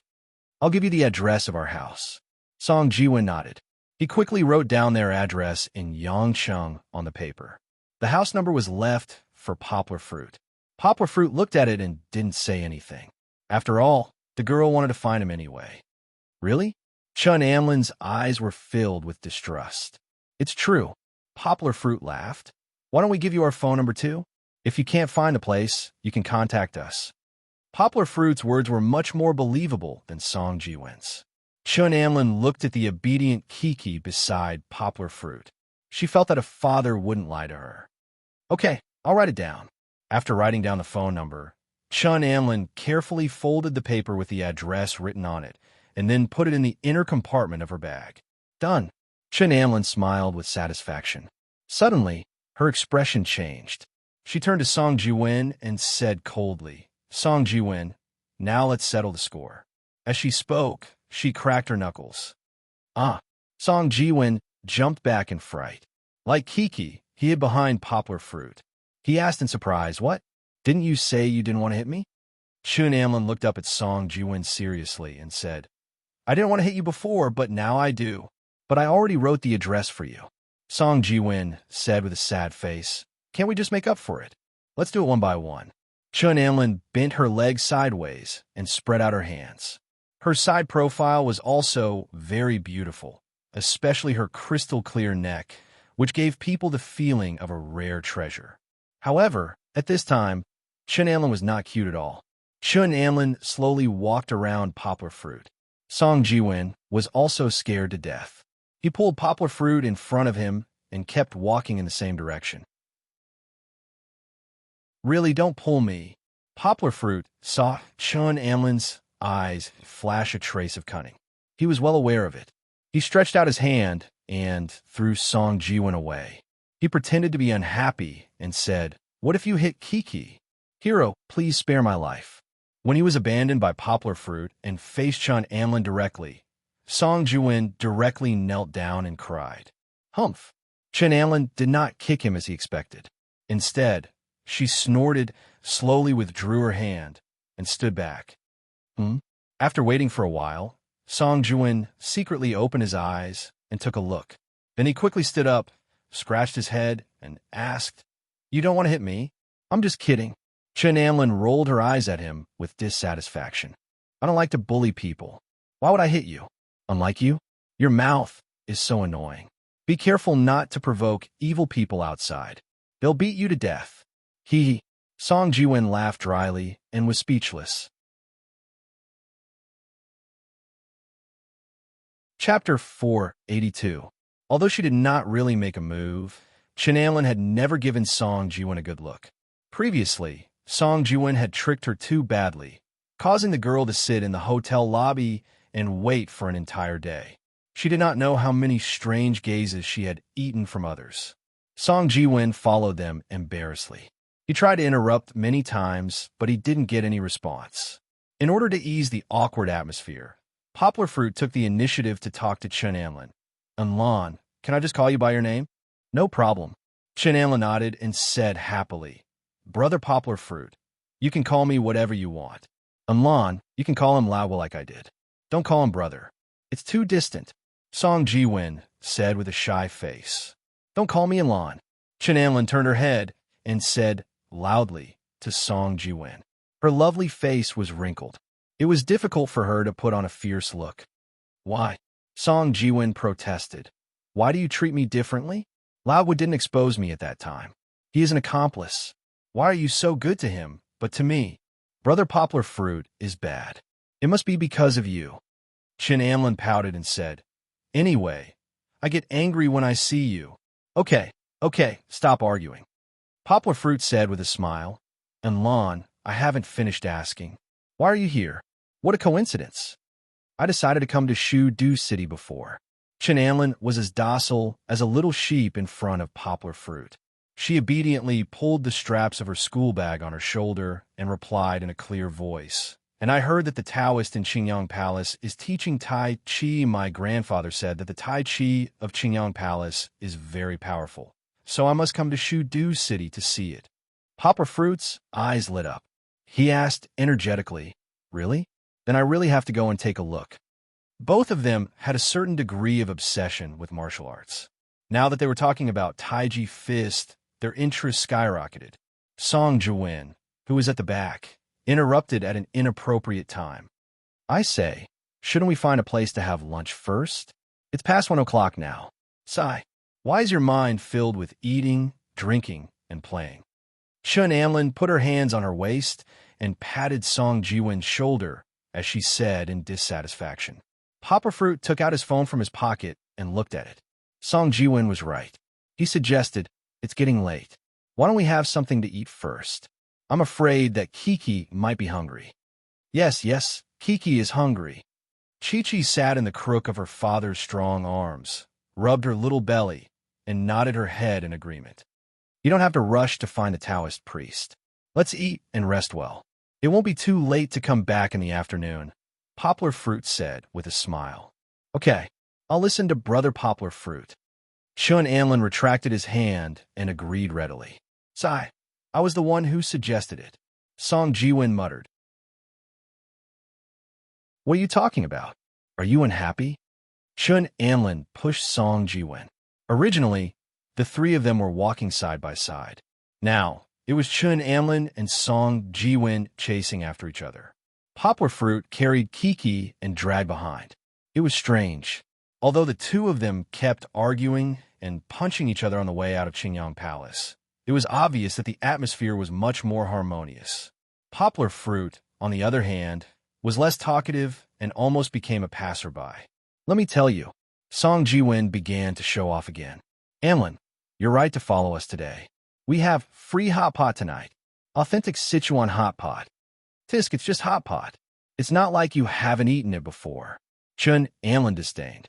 It's different.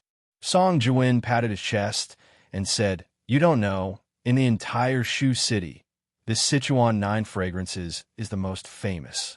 It's also the best Sichuan hot pot. You definitely haven't eaten it in Jin City. But we can eat as much as we want without worrying about exceeding our budget. Why? Someone's treating? Chun Anlin asked curiously. That's a long story.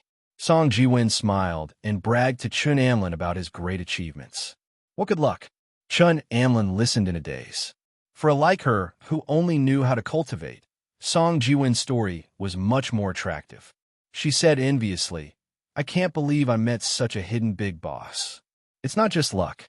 Song Jiwen waved his hand and said proudly, If it were someone else, I'll take Lao Gua as an example. If he met the old man alone, he would at most chat with him. He would never be like me, where the old man was so happy that he directly wanted to treat us to a meal. Of course, this is just an example. Poplar Fruit, who was innocently implicated, smiled helplessly behind them. When they came to the parking lot, Poplar Fruit opened the car door. Gold, who had been inside for a few hours, immediately rushed out, startling Chun Anlin. Hey! Chun Anlin jumped and shouted as she hid behind Song Jiwen. Dog. Why is there a dog? Because Chun Anlin was a stranger and it was the first time they met, Gold was a little curious. After it got out, it ran around Chun Anlin. Seeing that Chun Anlin kept avoiding it, Gold was very strange. It raised its head and looked at Chun Anlin. Then it leaned over and stuck out its tongue to lick Chun Anlin's toes outside of her exposed sandals. The wet and soft feeling was very scary. Chun Anlin screamed with her eyes closed and jumped hard. Her whole body hung on Song Jiwen's back like a koala, and her legs clamped on his Song Jiwen's waist. Being hung on by a beauty was not a good feeling for Song Jiwen. First of all, Chun Anlin's legs, which were very strong since childhood, were like scissors wrapping around his waist. Second of all, Chun Anlin was hitting him hard on the back, telling him to drive Gold away. This time, Song Jiwen was hit so hard that it almost caused internal injuries to Song Jiwen. In fact, Gold just wanted to sniff Chun Anlin's scent and express its kindness. However, Chun Anlin's exaggerated reaction also scared it. When Chun Anlin jumped, her feet swept across Gold's eyes. It thought that it had made a mistake and someone was going to hit it. It whined and ran back to Poplar Fruit's feet. It's okay. Poplar Fruit quickly squatted down and put Kiki down to coax Gold. He smiled and explained to Chun Anlin, Don't be afraid, Gold doesn't bite. After yelling for a while, Chun Anlin gradually stopped. When she heard Poplar Fruit's coaxing, she forced herself to open her eyes and looked carefully for a while. Seeing that Gold, a gentle and cute golden retriever, did not look like a big dog with a bad personality, she breathed a sigh of relief. At this time, Chun Anlin looked down and realized that she was lying on Song Jiwen's back. Blushing, Chun Anlin pushed Song Jiwen and quickly jumped down.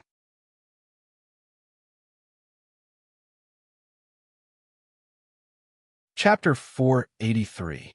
Hey. After Chun Anlin came down, Song Jiwen directly lay on the ground, gasping for air. Hey, is it really that bad? After Song Jiwen did this, Chun Anlin's fear of Gold was immediately thrown to the back of her mind.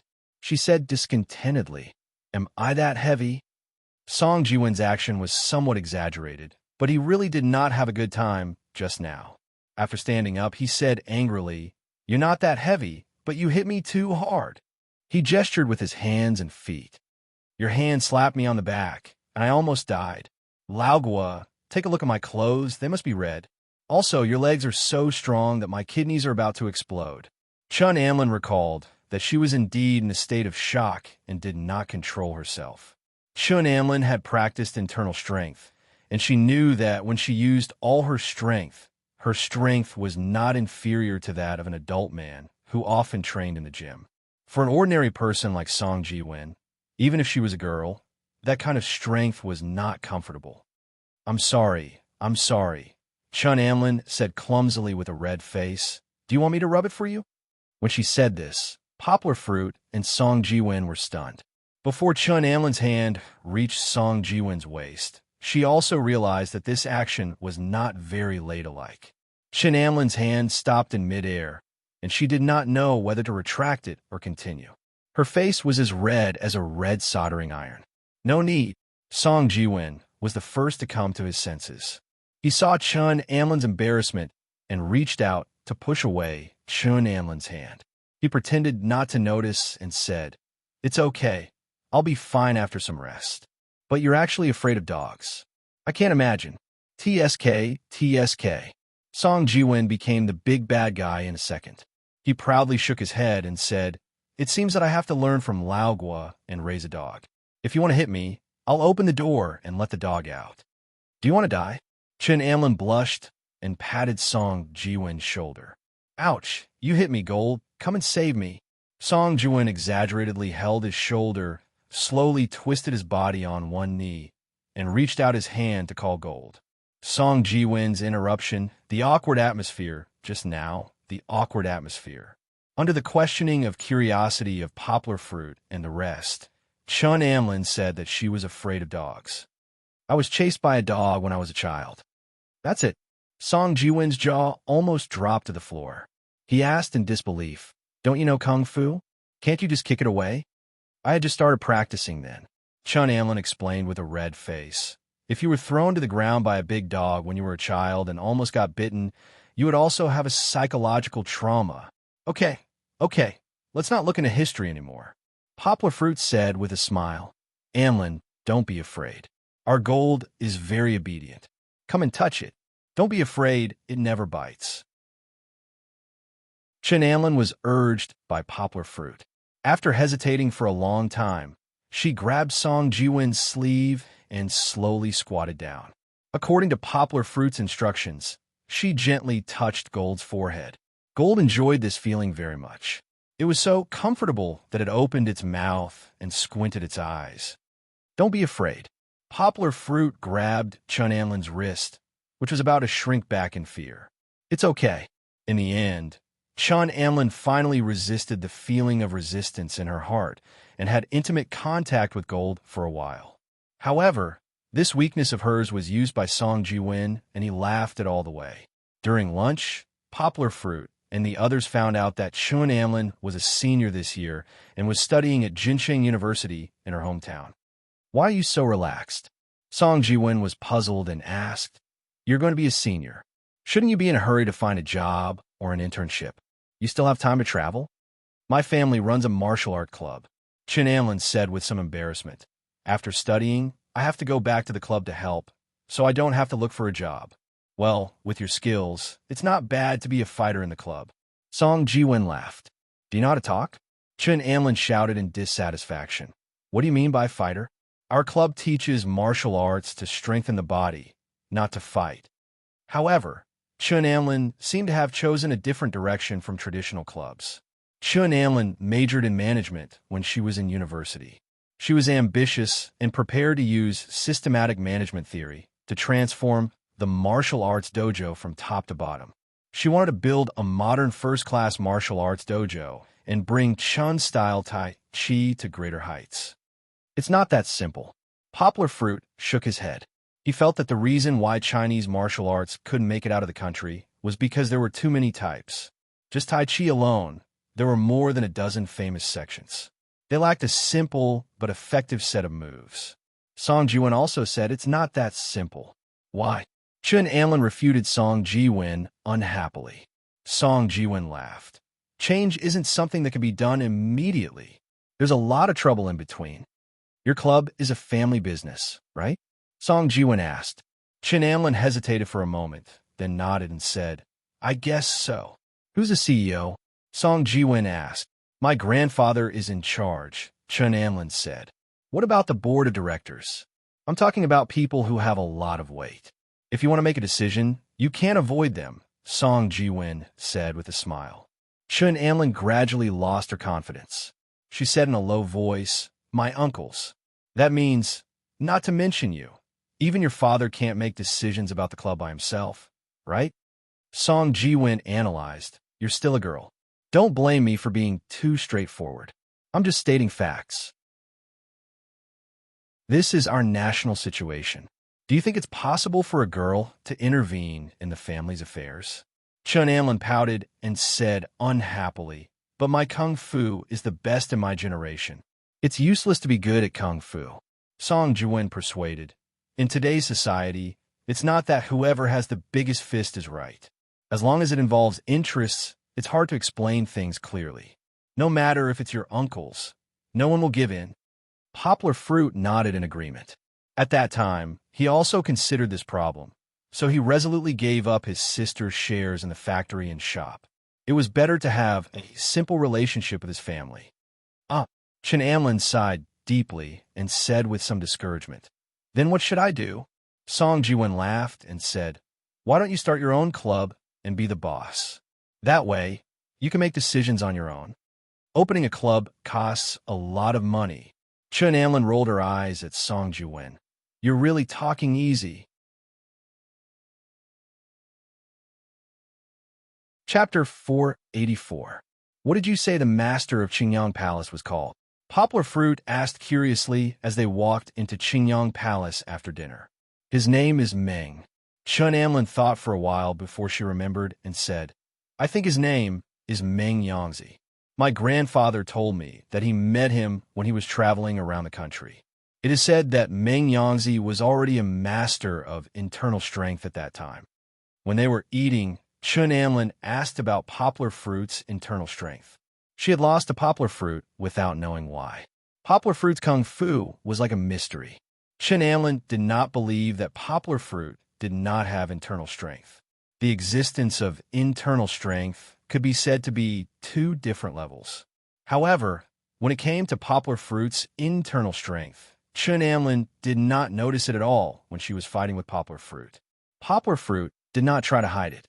He readily told Chun Anlin that he did have internal strength, and that it was several levels higher than Chun Anlin's. What shocked Chun Anlin was that Poplar Fruit had actually reached the realm of transforming internal strength from chi. She had only heard of this from her grandfather. Now, she worshipped Poplar Fruit even more. Wait, Song Jiwon asked doubtfully. Your grandfather? How many years ago are you referring to? 40 years ago. Chun Anlin counted and said, In the 70s, there was no earthquake in Tangshan at that time. So long. Song Jiwon rolled his eyes and said angrily, It was more than 40 years ago. I don't even know if he is still alive now. No, Chun Anlin patiently explained. Most internal strength masters live a long life. Like my grandfather, he is 80 years old this year, but he still gets up early every day to practice martial arts. His spirit is the same as that of a man in his 50s. Really? Then wouldn't you also be young forever? Song Jiwon looked at Chun Anlin up and down in surprise and said, No wonder you look like a junior high school student in your 20s. Chun Anlin kicked Song Jiwon with a red face and said, What nonsense are you talking about? I'm young. It has nothing to do with kung fu. What really matters is after middle age, when you age more slowly. Olgwa. Song Jiwon knelt down in front of Poplar Fruit, hugged his thigh, and cried bitterly. Old Poplar Fruit, we're good friends, aren't we? You have to help your brother. I also want to learn internal strength. I also want to stay young forever. Poplar Fruit pulled him up with a smile and said, Do you still need to learn? Didn't your family inherit it well? Godfather, you look very handsome now. Song Ji-win, you can't do it anymore. Chun Anlin laughed and stabbed him. You have to start practicing internal strength from a young age. Otherwise, you won't be able to keep the chi in your dantian. Generally, there's no hope after the age of 16. You've already played around. There's no hope. Poplar Fruit looked at Chun Anlin in surprise. He started practicing when he was 24 years old, so he was already over 18 years old. However, Poplar Fruit thought about it and felt relieved. He was different from others. Even his cultivation method was unique in the world. Forget it. Song Ji-win patted the dust on his knees and stood up. He shook his head and said, "It seems that I'm not destined to stay young forever, but it doesn't matter. As long as I take good care of myself, I'll still be 18 years old." Chun Anlin looked at Song Ji-win's proud face and became angry.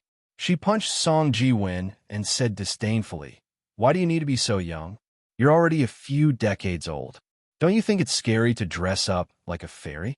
This punch was quite strong. Song Ji-win bent over and hugged her shoulder as he cried out. "Ha!"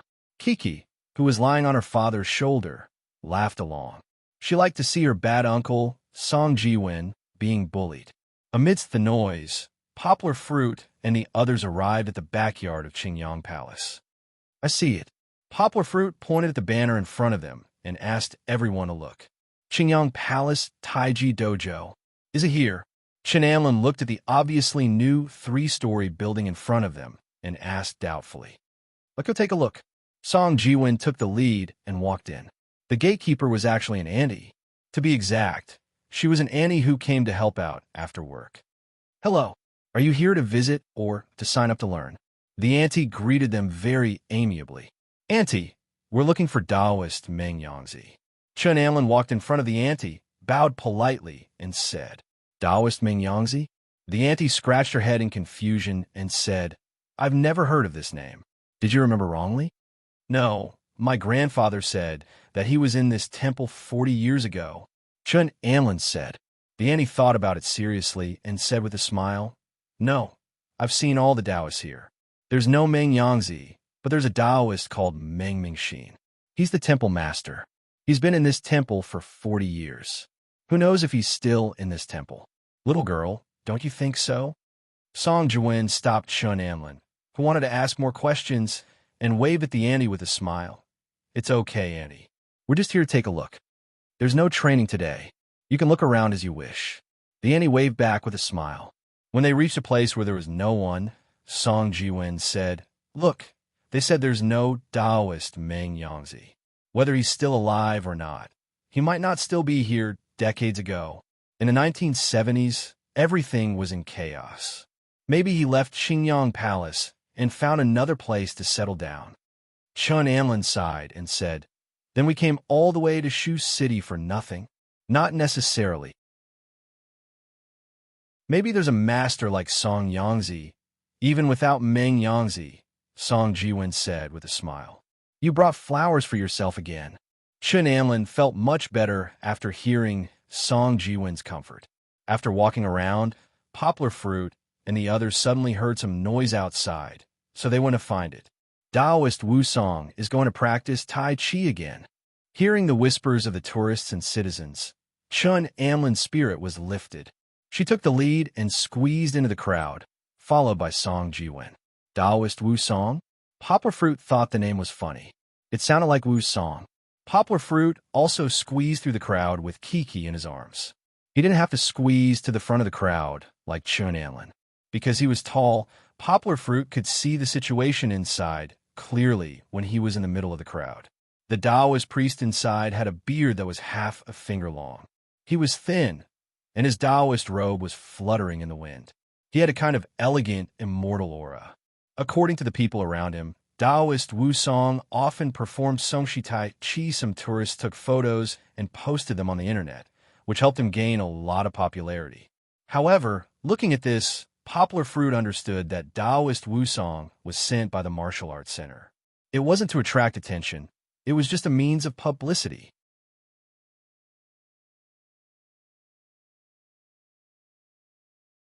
Chapter 485. Wow, amazing. The crowd let out exclamations one after another. They didn't know if this was a fake, but Poplar Fruit couldn't stand it anymore. Amazing. How is he amazing?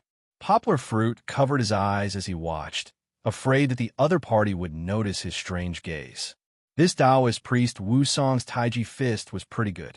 The moves of the Songshi Taiji fist were executed smoothly, and his robes fluttered elegantly. However, as the saying goes, experts look at the skill, while outsiders look at the excitement. Poplar Fruit saw the problem with one glance. Taoist priest Wu Song's kung fu was smooth but weak. Don't think that just because Taiji fist emphasized harmony between heaven and man, it didn't need to use strength. Experts use their strength skillfully, pushing, and pressing. Every move could be played with vigor. However, the person in front of him had weak limbs. He couldn't stand it. Of course, it was also possible that he didn't use any strength at all and was just being lazy. However, Poplar Fruit ruled out this possibility. In Chinese martial arts, no matter which sect it was, they all require the most basic kung fu, the horse stance. If they couldn't maintain the horse stance, their lower body wouldn't be stable. How could they fight with others? They would fall with just a light push. Therefore, no matter if it was a real expert or a fake expert, the basics of the feat couldn't be faked. Taoist priest Wu Song probably practiced the horse stance for a period of time when he was learning Taiji fist. However, he definitely didn't practice it seriously. When he moved and struck, his steps were a bit shaky. People who didn't know would think that Taiji fist was used to scare people like this. Greatly disappointed, Poplar Fruit actually heard the crowd praise Taoist priest Wu Song as the #1 expert of Qingyang Palace Boxing School and a member of the Provincial Taoist Association. If it wasn't for the fact that there were so many people around, Poplar Fruit would have laughed out loud. This was an expert. Even Taoist priest Wu Song wouldn't be able to beat a random hooligan who often fought on the street. When Poplar Fruit saw Song Jiwen being dragged out of the crowd by the short Chen Amlin, he smiled. Poplar Fruit also left with Kiki in his arms. "You're leaving already?" After squeezing out, Song Jiwen asked in bewilderment. "Aren't you looking for an expert?" "That's right. We're looking for experts." "Obviously, this one isn't one," Poplar Fruit said with a smile. "Isn't that right? I think he's pretty good." Song Jiwen was a layman who came to watch the show. "You call this amazing?" Chen Amlin was so angry at Song Jiwen that he laughed. "I really don't know what kind of taste you have. This Taiji fist is the kind of Taiji fist that you said your grandfather practiced too." At that time, Chen Amlin practiced a set of Taiji fist in Kunming. It was beautiful, creative, and real kung fu. However, in Song Jiwen's eyes, it couldn't compare to a fake expert's Taiji fist. When Chen Amlin thought of this, he couldn't find a place to vent his anger. "Papa is the best." Kiki suddenly interrupted proudly. "My papa can beat a lot of bad guys." Poplar Fruit smiled and touched Kiki's head. He said intimately, "Our Kiki will also be very powerful in the future." "Did you see that? You have no taste," Chen Amlin concluded. "Well, then how do we find the expert you mentioned?" Song Jiwen raised his hand and asked. "I don't think so." Poplar Fruit shook his head and said, "I just heard people say that this Taoist priest Wu Song is already the most powerful. This means that there are no internal strength experts in Qingyang Palace. Maybe he is hiding his strength?" Song Jiwen said. Chen Amlin also looked at Poplar Fruit with hope. Poplar Fruit smiled and said, "Why are you looking at me? According to my analysis, the Taoist priest Meng Yangzi you mentioned is either dead or has already left Qingyang Palace." Qingyang Palace is actually not big. Poplar Fruit patiently explained to them, "I roughly estimated that there are only about 20 Taoists. The rest are the staff of the scenic area. If Taoist priest Meng Yangzi is still here, the auntie from before would have said that she had never heard of this name." "Yes." Song Jiwen nodded and said, "This is not like Shaolin Temple. If there really is a master with the current system, it is impossible to hide. Moreover, if he is old, he would have already become the leader of the Taoist Association. That Taoist priest Wu Song just now is from the Taoist Association," Poplar Fruit said with a smile. "What a pity." Chen Amlin sighed and said, One of the clues is broken. Why are you looking for Taoist priest Meng Yangzi? Song Jiwen asked curiously. I am a main inner disciple of my family. According to tradition, I have to visit the masters of the world. This is also a kind of travel. Chun Amlin explained, it's just that people don't pay attention to these things anymore. My father's generation didn't do this. Short-sighted, Song Jiwen criticized, traveling while making friends. This activity is so meaningful. I think it should be held more often. Okay, stop talking nonsense. Poplar Fruit smiled and pulled Song Jiwen. Chun Amlin rolled his eyes at Song Jiwen and continued. Then I had a sudden impulse to walk the path of my predecessors and see if I could find some like-minded masters of internal strength to practice together and promote our Chinese martial arts. So when I came out this time, I asked my grandfather about some information he knew about the masters. How many did you find? Poplar Fruit was very interested in this question. None, Chun Amlin said with some frustration. Now there are fewer and fewer people practicing martial arts. Those who are close to my family have contact with my family. Like Meng Yangzi, who is far away, even my grandfather hasn't met a master for decades, but I still couldn't find him. Not a single one, Song Jiwen said puzzledly. Where did they all go? Were they eaten by monsters? A few of them moved, and I don't know where they went. Those who are still in the same place are basically dead. The martial arts of the younger generation in the family have also been abandoned. There are not many who have cultivated internal strength. Chun Amlin sighed and said, This time, the only person I have seen who is more powerful than me is Poplar Fruit. By the way, I'm very curious. You guys talk about internal strength. Is internal strength really that difficult? Song Jiwen asked doubtfully. In ancient times, it was not difficult. As long as you're willing to put in the effort to practice, there will be internal strength masters in the general sect. Of course, if you can practice to the level of Poplar Fruit, you'll be a master in 1,000 in ancient times. The corners of Chun Amlin's mouth rose a little, revealing a lovely smile. Now it is difficult. No one has the patience to practice martial arts. So, Poplar Fruit is very powerful? Song Jiwen opened his mouth and asked in disbelief, How powerful is he? How would I know? Chun Amlin rolled his eyes at Song Jiwen and said, I have never seen an ancient person. However, Poplar Fruit is still so young. In the future, you will definitely become a master like Sun Lutong. Chun Amlin looked at Poplar Fruit with stars in his eyes.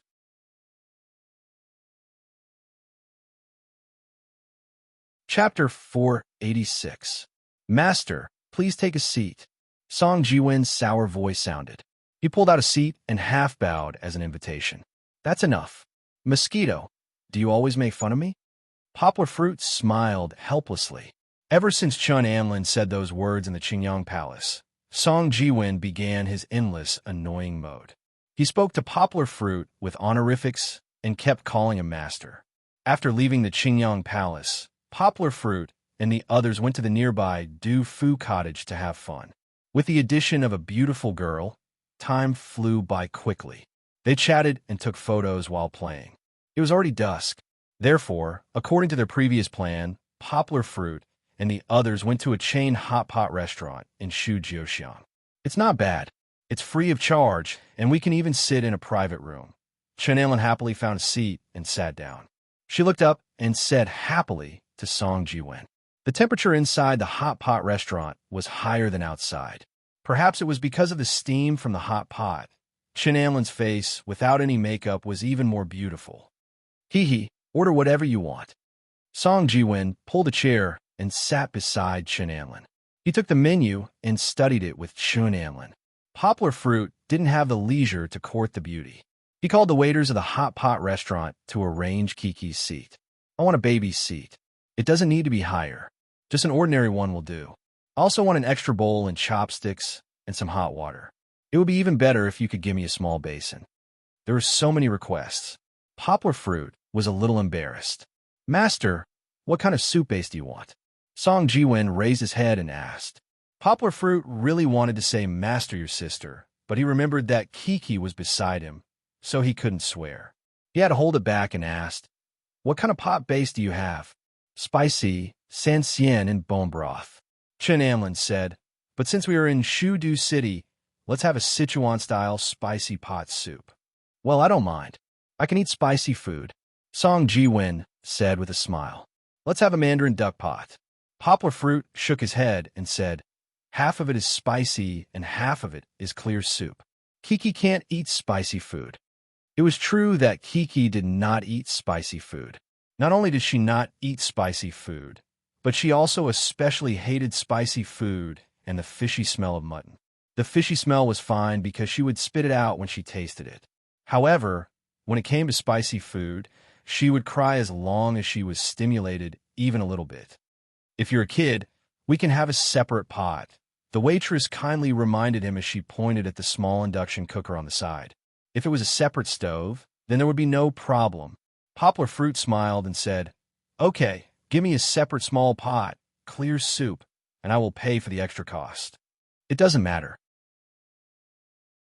Our boss has said that no matter how much you eat tonight, it will be free of charge," the waitress said with a smile. "Did you hear that? Don't be afraid of getting fat. Eat as much as you want." Song Jiwen pushed Chen Anlin and said with a smile, "Don't touch me." Chen Anlin raised her eyebrows and said with dissatisfaction, "As long as you eat happily, it's enough. Do you want to use other people's kindness to make them poor?" "How could I?" Song Jiwen pretended to be afraid of being heard by the waitress. He secretly glanced at the waitress and said with a smile, "Shu Jiuxiang is a big family. Even if we eat for a month, we can't make them poor." Poplar Fruit saw the waitress covering her mouth and laughing. In this way, Poplar Fruit and the others ordered Shu Jiuxiang's signature dish, 9 palace red soup for the main pot, and the clear soup for the small pot. Although Song Jiwen was shouting loudly, he didn't really have the cheek to order desperately. He picked out 2 plates of each delicious dish and ordered more if it wasn't enough. After the 9 palace red soup was served, the chopped chili and red chili oil in the hot pot kept rolling up and down, and waves of stimulating and tempting fragrance assailed the nostrils. In fact, Poplar Fruit, Song Jiwen, and Chun Anlin didn't grow up in provinces where they could eat spicy food. Chun Anlin was a little better. Although the people in Jincheng didn't put chili in every dish, they often came into contact with their relatives who liked to eat spicy food, so they were more used to the taste. Song Jiwen and Poplar Fruit rarely ate spicy food, but they could be regarded as people who didn't have any taboos. If they encountered delicious food, regardless of whether it was spicy or not, they would eat it first. Of course, when Poplar Fruit had just graduated, their neighbors Liu Gillen and his wife were both from Nanhu. They ate a lot of spicy food and gradually got used to it. Kiki couldn't stand it the most. When she smelled the spicy smell, she immediately pulled her father's arm and complained with tears in her eyes. Okay. Poplar Fruit held his daughter's pitiful little face and smiled. "Don't be afraid. Dad ordered something delicious that isn't spicy for you. Look, this pot isn't spicy at all."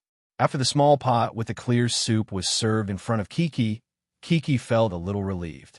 However, her big eyes were fixed on the table, for fear that some horrible food from the spicy pot would run into her small bowl. "I know Sichuan's hot pot the best." Song Jiwen waved his chopsticks and bragged in front of Chun Anlin. "When it comes to hot pot, the best are tripe blood curd and, yes, fatty beef. Pick it up with your chopsticks, dip in the pot, and you can eat it. Won't it take longer to cook the tripe?" Chen Amlin saw Song Jiwen add a piece of tripe with his chopsticks and throw it into the pot. Before he could even blink, he was about to pick it up. She hurriedly stopped him. She was so focused on showing off that she forgot about this. She almost embarrassed herself. "It won't take too long," Song Jiwen said nonchalantly as he put back the piece of tripe he had picked up with his chopsticks. He picked up a net bag from the side, hesitated for a moment, then reached in and scooped up the tripe that had just been cooked. "You should try it too." Song Jiwen used his chopsticks with his right hand to pick up the chili in the net bag. He picked up 2 pieces of tripe dipped in red chili oil and placed them in Chun Anlin's bowl.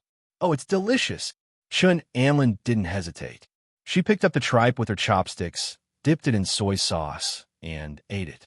Although she looked cute, Chen Anlin's character wasn't that delicate, probably because she practiced martial arts. She ate in big mouthfuls. Isn't that right? Song Jiwen chuckled. Let me tell you, you don't have to choose a beautiful tripe when choosing tripe. The whiter the tripe, the prettier it is. It might have been bleached. Like the ones we ate, if they were yellowish-green, it means that the cow grew up eating grass. Song Jiwen had attended many dinners with Song Chunfong when he was young. Although he didn't know how to cook, he knew a lot about the quality of ingredients. You should eat too. Chun Anlin grabbed Song Jiwen's hand that was about to add more food into the pot. She said, "Don't worry about me. It's more interesting to eat hot pot by yourself." Song Jiwen shrugged and smiled. "That's true. What else do you want to eat? You can order it yourself." After saying that, he also began to pick up food to eat. The two of them talked and laughed. There was no sign of the hostility they had when they first met today. The atmosphere was much more relaxed.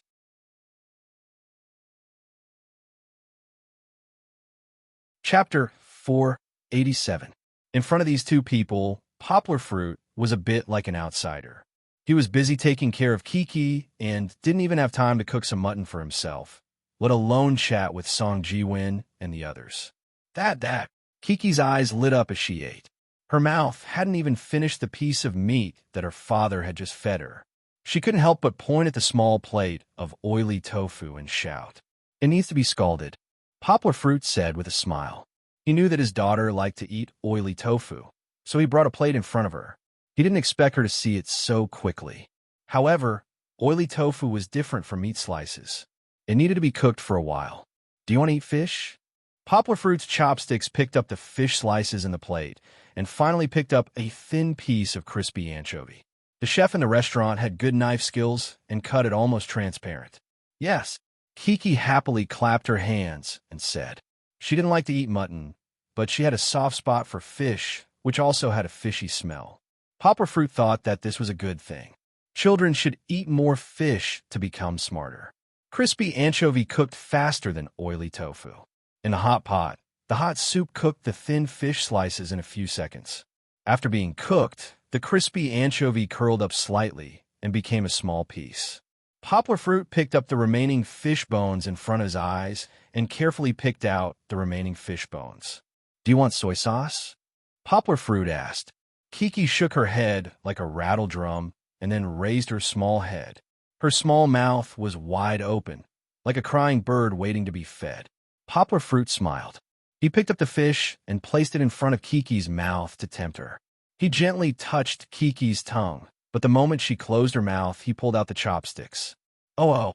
Kiki found that the fish in her mouth had flown away.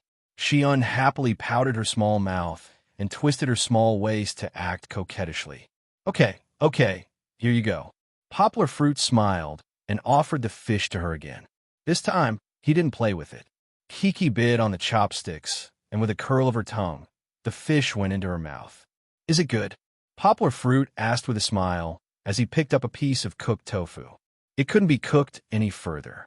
If it was cooked any further, it would become soft and would lose its soft and springy texture. "It's delicious," Kiki replied vaguely, but her eyes didn't blink at all as she stared at the tofu. The oiled tofu had absorbed a lot of the delicious broth. The broth hadn't been cooked for a long time, so it wasn't greasy, so it definitely tasted better than pure oil tofu. However, the soup was very hot. Poplar Fruit had to cool it down by blowing on it. Otherwise, Kiki's tongue would be scalded by the soup if she took a bite. Taking advantage of this time, Poplar Fruit added a few slices of green vegetables and small mushrooms into the small hot pot. Eating meat and eating vegetables was a good way to balance the nutrition. Open your mouth.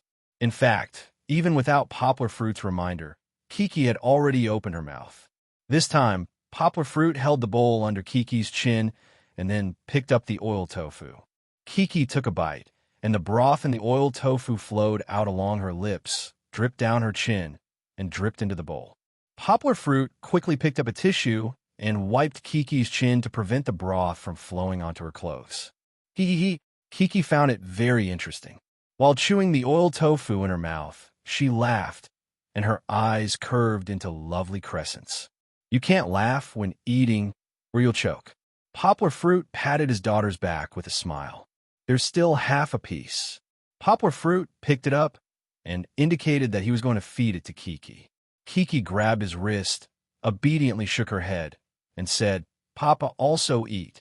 You want to leave it for Dad to eat?" Poplar Fruit asked in surprise. "Then Dad will eat it." Kiki reluctantly looked at it, nodded obediently, and said, "Papa will eat with Kiki." The surprise in Poplar Fruit's eyes was replaced by deep tenderness. He picked up the remaining half of the oiled tofu and threw it into his mouth. While eating, he lovingly rubbed Kiki's hair. At this time, any more praise would be in vain. Poplar Fruit and Kiki were already enveloped by warmth and emotion. Chun Amlin was busy eating, and Song Jiwin was busy eating with Chun Amlin.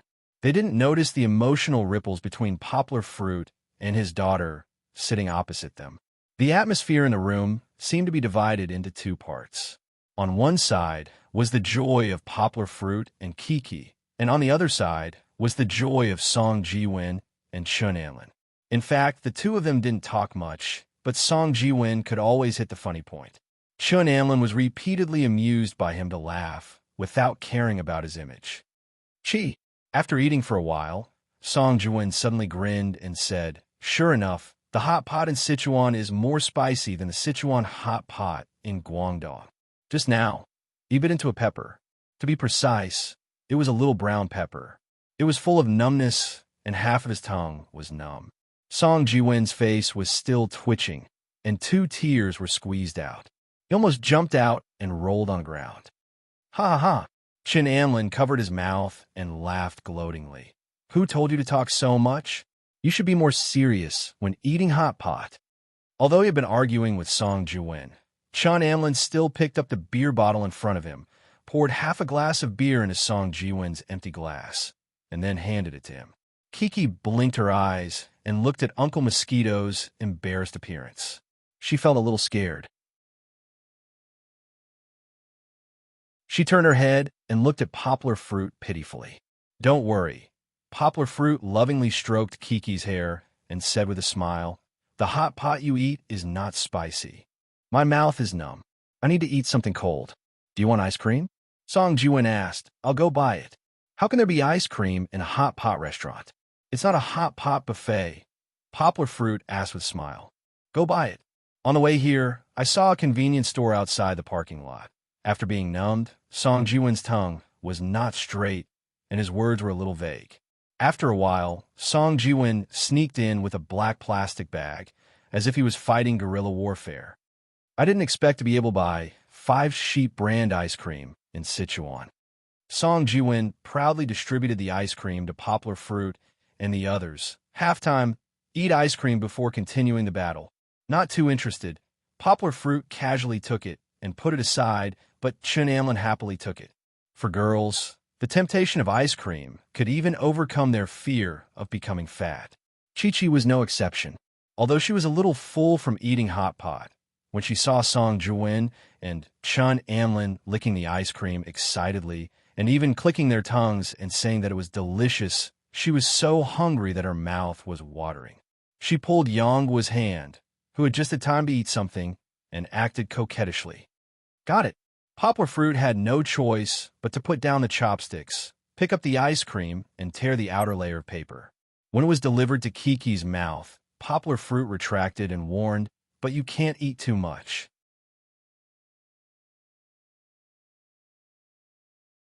Chapter 488. Today was the first time Kiki ate ice cream in her life. Poplar Fruit carefully taught her to lick it with her tongue instead of biting it with her teeth. However, such a gentle lick was out of control. Not only was the ice cream cold, but it was also as soft and delicate as snow. Especially when one's tongue gently licked the ice cream, the fine snow sand would slide across the tip of one's tongue, turning into sweet and cool cream. With a slurp, one's tongue would roll back, and the ice cream would slide into one's mouth before it could melt. The rich aroma of the ice cream would fill one's entire taste system along with the low temperature. Not knowing if it was because her tongue was frozen, Kiki wiped her upper lip when she retracted her tongue, and a white mustache appeared on the top of her lips. It was very cute. More. Kiki's eyes became brighter and brighter. She even grabbed her father's hand that was holding the ice cream and leaned over to lick it. Her delicate tongue stretched out and rolled back, just like a puppy. You can't eat too much. Poplar Fruit let her lick 2 mouthfuls, then gently pried open Kiki's fingers and took back the ice cream. MMM. Kiki was not satisfied. She pressed on the baby seat's armrest and stood up shakily. She pouted her little mouth and let out a long, coquettish sound.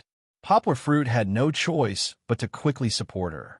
He handed over the ice cream with his left hand and warned, "I'll give you 2 more mouthfuls. Just 2 more mouthfuls." "Kiki, is it delicious?" Chun Amlin and Song Jiwen had already finished the ice cream in a few mouthfuls and then continued to eat the meat. Seeing Kiki like this, Chun Amlin asked with a smile. Kiki was so focused on eating that she did not hear Chun Amlin's question. She half squatted on the baby seat and raised her mouth to eat the ice cream like a puppy. Poplar Fruit said that he would only give her 2 mouthfuls, so she ate it in big mouthfuls. The tip of her nose was covered with a layer of white cream because of her contact with the ice cream. Although she had taken a bite, her mouth was trembling because of the ice cream. Her eyes were squinted, and she looked like she was in pain and enjoyment. "Take your time. No one is going to snatch it from you." Poplar Fruit laughed. After Kiki ate 2 mouthfuls, Poplar Fruit really did take back the ice cream. He picked up a piece of oily tofu and 2 pieces of vegetables in the small hot pot and said, "Eat something else. Don't you like this kind of tofu the most?" Kiki was still savoring the silky sweetness of the ice cream. Her eyes were round as she kept stealing glances at the ice cream that was placed to the side. "Laogua, if you don't eat it, it will melt," Song Jiwen pointed out. Indeed, when Poplar Fruit placed the ice cream next to the hot pot, some of it melted and flowed into the bowl with the steam. Poplar Fruit glanced at it and picked it up. When Kiki saw it, she could not help but open her mouth. But no sooner said than done. Poplar Fruit flipped his wrist and sent the ice cream into his mouth. Poplar Fruit sucked hard, sucking away the melted ice cream, and then took a big bite. Her eyes were full of shock and disbelief. Kiki was provoked by her father. She always thought that the delicious ice cream would be hers no matter what, but her father did not let Kiki eat it. He even took a big bite of it himself. This emotion was like struggling in the desert for a long time before finally seeing an oasis. But in the blink of an eye, the oasis was blown away by a missile. Mist immediately filled Kiki's big eyes. She pursed her lips and could no longer suppress the grievance in her heart. Finally, she cried loudly. The sudden burst of ear-piercing crying in the harmonious private room startled Poplar Fruit. He held the ice cream in one hand and carried the crying Kiki out of the chair with the other. He asked in confusion, "What's wrong? Did you get scalded somewhere? Let Daddy take a look." Kiki kept twisting and struggling in her father's arms. Not only did her crying not subside, but it also seemed to amplify her grievance and became louder and louder. Chun Amlin stood up worriedly and walked to Poplar Fruit's side. He took one of Kiki's small hands and patted it gently. He comforted her while turning to Poplar Fruit and said, "Is she unhappy because she saw you eat the ice cream? That's possible." Poplar Fruit turned to look at the ice cream in his left hand that was showing signs of melting again. He then thought about how Kiki was crying when he took a bite of the ice cream. Then, he thought about his daughter's gluttonous nature. Basically, he already had the answer to this question, not knowing whether to laugh or cry. Poplar Fruit kissed Kiki's forehead and comforted her. "Kiki, I'm sorry. It's all Daddy's fault. Daddy shouldn't have touched your ice cream. In the future, Daddy will give you 100 ice cream, okay? 100 ice cream."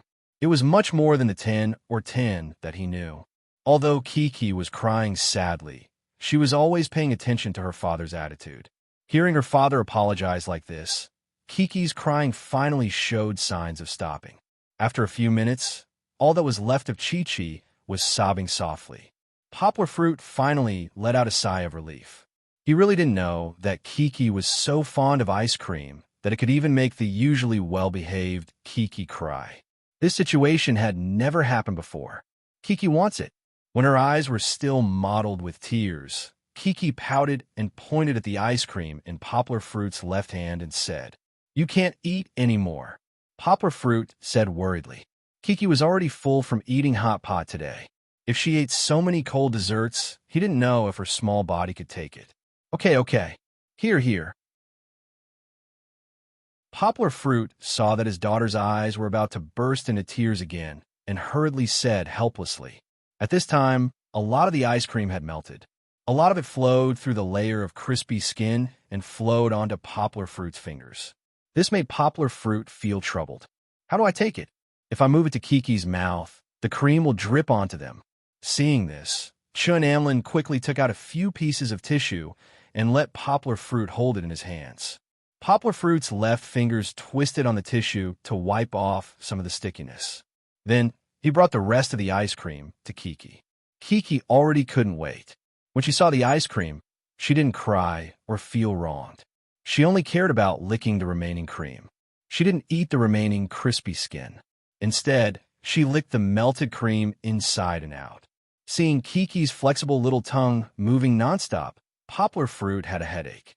He knew that ice cream, a cold, sweet food, wasn't a healthy food for children, but Kiki liked it again. What if she kept pestering him in the future? Judging from his current performance, as long as Kiki shamelessly cried, he couldn't do anything. Then, wouldn't Kiki become a little fat girl from eating ice cream in the future? What headache! Poplar Fruit was a little absent-minded while eating the hot pot. When it was time to pay the bill, he couldn't remember what it tasted like. In the evening, Poplar Fruit, Song Ji-win, and the others sent Chun Amlin back to her hotel and agreed to go to Chingcheng Mountain together tomorrow. "Don't stand me up again." Chun Amlin pulled Song Ji-win and warned fiercely when Poplar Fruit and the others were about to get in the car to go back.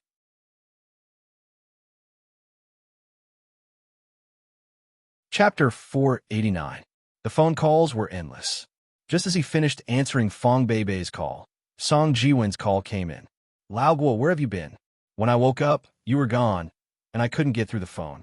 If it weren't for your things, I would have thought that you had vanished in a thin air." Song Ji-win shouted. When he woke up early in the morning, he found that he was the only one left in the big hotel room. He searched the toilet, the balcony, and even the wardrobe, but there was no one there. He was almost scared. Kiki had a stomachache in the middle of the night, so I sent her to the hospital. Poplar Fruit explained. After half an hour, Song Ji-win came over with a plastic bag. He put the things on the bedside table and said, "I bought breakfast for you, and a bowl of porridge for Kiki. It's been boiled, so I'll give it to her when she wakes up." Poplar Fruit nodded. Song Ji-win had seen how he ordered the restaurants to cook porridge for Kiki. He was very considerate. "I say, why are you so mean? You didn't wake me up when such a big thing happened." Song Ji-win complained when he and Poplar Fruit came outside the ward to talk. "It's okay, it's just a stomachache." Poplar Fruit smiled and said, "Seeing that you were still sleeping, I didn't want to wake you up." Song Ji-win didn't continue to complain. He asked, "What's the situation? Did you have a stomachache? Is it because the hot pot is not cooked?" "No." Poplar Fruit shook his head and explained, "It's mainly because I ate ice cream. The cold and hot alternated, so I couldn't stand it." Sigh. Song Ji-win patted his head and said regretfully, "It's all my fault. If only I didn't buy ice cream." "Why should I blame you?" Poplar Fruit smiled. "All right, don't blame yourself. This is my responsibility. I didn't manage it well. By the way, that little chili of yours." Before Poplar Fruit could finish his sentence, Chun Amlin called. When Song Ji-win answered the call, Poplar Fruit could hear Chun Amlin's temper from the sound of the phone. "Song Ji-win, you stood me up again. Are you messing with me?" Looking at the time, it was already past 9 o'clock. Poplar Fruit wanted to remind Song Ji-win that the meeting time with Chun Amlin yesterday was 8:30. "No, something happened here. I might not be able to make it." Song Ji-win wanted to explain, but Poplar Fruit snatched his phone away. Song Ji-win's words seemed to have ignited Chun Amlin's fuse. Little Chili flew into a rage and shouted, "Song Ji-win, as a man, can't you keep your word? It's fine if it's just once, but it's happened again and again. Who dares to be your friend?" Poplar Fruit smiled and said, Unlon, listen to me." After Poplar Fruit spoke, the effect was much better. Anlin immediately quieted down and asked, "Brother Poplar Fruit?" "It's me." Poplar Fruit smiled and said, "Don't be angry. Mosquito overslept. Don't worry, I'll ask him to pick you up right away." After hanging up the phone, Poplar Fruit handed the phone to Song Jiwen. Song Jiwen frowned and asked, "Kiki is like this, and you still want to go?" Poplar Fruit smiled and said, "I'm not going. I'm going to accompany Kiki today. I might go back to the hotel later. You go and have fun with Enlon." "What are you talking about?" Song Jiwen said discontentedly. "Am I the kind of person who forgets my friends when I see a girl? How can I leave you aside and go to have fun by myself? Then tell me, what's the use of you staying?" Poplar Fruit looked straight into Song Jiwen's eyes, and the corner of his mouth showed a wicked smile. Song Jiwen was speechless. Right? What was the use of him staying? Other than playing with his mobile phone or sleeping and eating, did he expect Song Jiwen to take care of Kiki for Poplar Fruit? But that doesn't make sense, Song Jiwen said anxiously. Poplar Fruit waved his hand with a smile and said, "It's not a big problem. Kiki just had a stomachache, and she's fine now. I'm not going because I want her to rest for a day. Why are you accompanying me? You don't have much time to play. Do you want to stay in a hotel with me on the last day?" Poplar Fruit continued to persuade him. "Go out and have fun with Enlon. We've already agreed. If you don't go out now, you'll have to go to work tomorrow." "Okay." Song Jiwen thought about it. "Actually, Kiki was fine." He nodded and said, "Remember to call me if you have any problems. Go. The girl has been waiting for you for more than half an hour." Poplar Fruit smiled and mourned for Song Jiwen. Song Jiwen drove away in the Land Rover, and Poplar Fruit returned to the ward.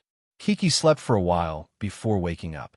Poplar Fruit was going to feed her breakfast before leaving the hospital. "Does your stomach still hurt?" Poplar Fruit leaned against the bed while Kiki sat on her father's lap. She had just woken up and was still a little confused. She gently rested in her father's arms. Her father's arms were the warmest. "It doesn't hurt anymore," Kiki said weakly.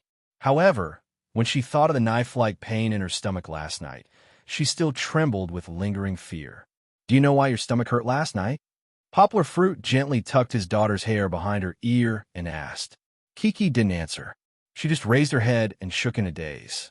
"You ate too much ice cream yesterday. It's so cold. Of course it will hurt when you eat it." Although Yang Guo was blaming him, her voice was still very soft. Chi-Chi blinked her eyes and didn't respond. She only pouted her little mouth slightly. Poplar Fruit knew that the little girl must have understood, but she didn't want to admit her mistake. With a smile, Poplar Fruit stroked the back of Kiki's head and said gently, "So, I didn't let you eat too much yesterday for your own good, right? You were still crying, and it hurt so much yesterday." Kiki pouted. She pouted so much that a soy sauce bottle could be hung on it. Poplar Fruit smiled and pinched her little mouth. Kiki turned her head. She didn't shake off her father's hand, but her heart was touched by her father's intimate action. Her eyes finally revealed a smile. "Okay, let's not talk about you anymore." Poplar Fruit stopped. "In the future, you have to listen to me. I didn't let you eat for your own good, right? Come, let's eat porridge in the morning." And Kiki buried her head in her father's embrace and called out coquettishly. Poplar Fruit's face was full of smiles. He knew that as long as Kiki was willing to act coquettishly, it meant that her stomach had recovered and she was in good spirits. After washing up Kiki, he was feeding her porridge when Song Jiwen walked in with Chun Anlin. Chun Anlin was carrying a bag of fruit. "Visiting a patient? What are you guys doing?" Poplar Fruit asked with a smile. "Brother Poplar Fruit, you're such a bad friend. Why didn't you tell me that Kiki was sick?" Chun Anlin said. Song Jiwen had already told her, so the two of them didn't go out to play. Under Chun Anlin's instructions, Song Jiwen drove the car back to the hospital. "Thank you, Reader Bing, for your reward. At the same time, thank you, Reader UNG, for your generous reward last week. Xiaohan really wants to repay you with more chapters, but I really don't have the strength to. Recently, I've been so busy at work that I don't come back until 8 o'clock at night. Now, it's already past 12 o'clock, but I'm still desperately writing to maintain the third chapter. Begging for monthly votes, begging for recommendations. Greater than over equal to. Chapter 490. In the end, Song Ji-win and Chun Anlin were persuaded by Poplar Fruit to go sightseeing. Poplar Fruit took Kiki back to the hotel. Kiki's stomach pain had just recovered. Although her physical fitness was the best among her peers, Poplar Fruit didn't dare to be careless. At this time, Kiki's immune system was still a little weak. Poplar Fruit was worried that she would get sick easily in crowded places. So, the father and daughter watched 5 or 6 episodes of Pleasant Goat and Big Bad Wolf in the hotel room. At noon, Fong Beibei called again. She chatted with Kiki for half an hour, and Kiki was very happy. "Is your competition a training session?" Yanghua asked curiously as she picked up the phone.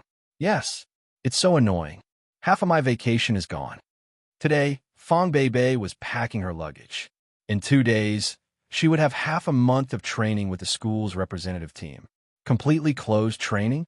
Poplar Fruit asked. "You can't even call? What are you thinking?" Fong Beibei laughed. "Of course not. It's just training in school. Besides the teacher's lessons, we have our own lives. I'm worried that you'll suddenly disappear." Poplar Fruit laughed. "It's so sad. Then you won't call." Fong Beibei snorted and said. Poplar Fruit quivered and immediately replied, "I'll call. As long as you like it, I'll definitely call."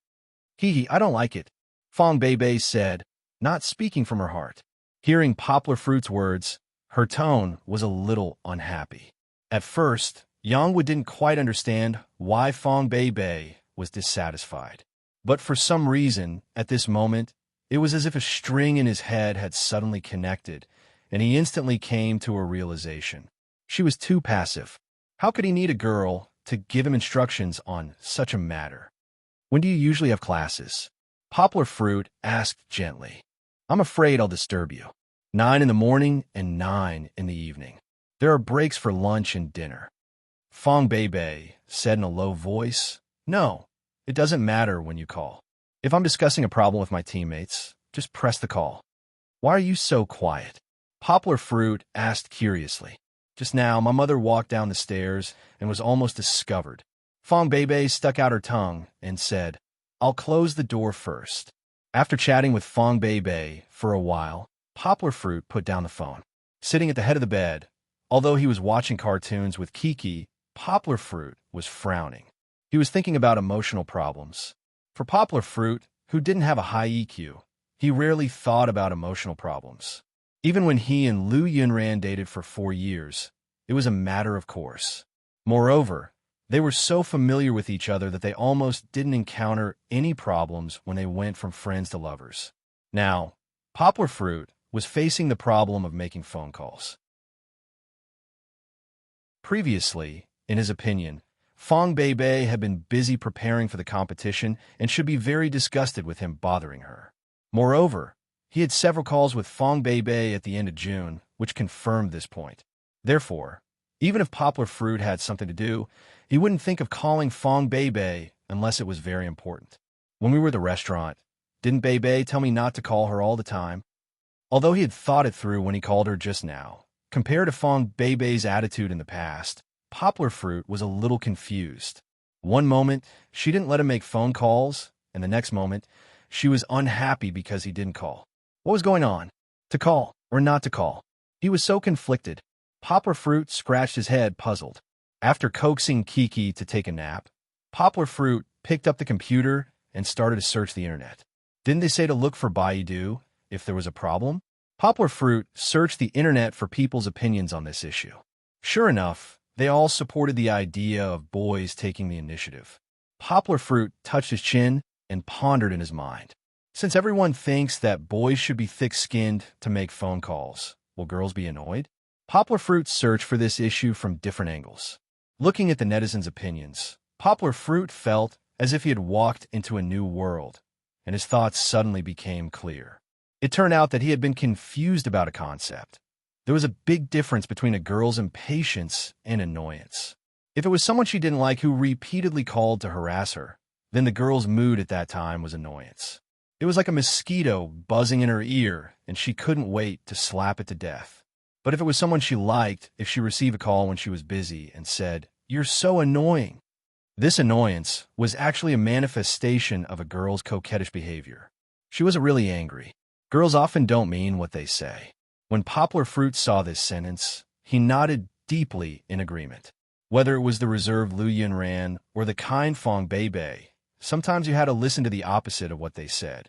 Just like when she said, "I don't like it." If he really thought that she didn't like it, then he was stupid to death.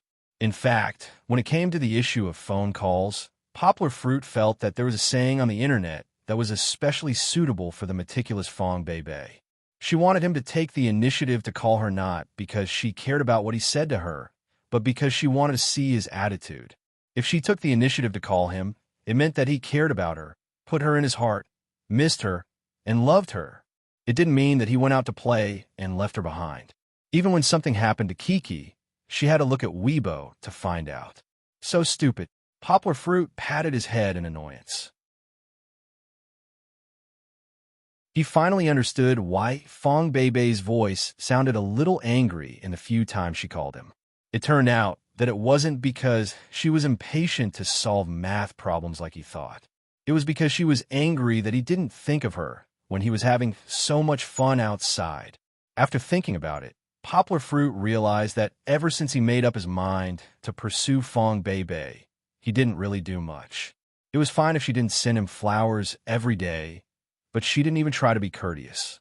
She just foolishly wanted to enjoy the fruits of someone else's labor. But how could there be such a good thing in the world? This was because Fong Bei was kind and knew that Poplar Fruit had to put most of his attention on Kiki. If it was another girl, she would have kicked Poplar Fruit away a long time ago. I have to take the initiative in the future.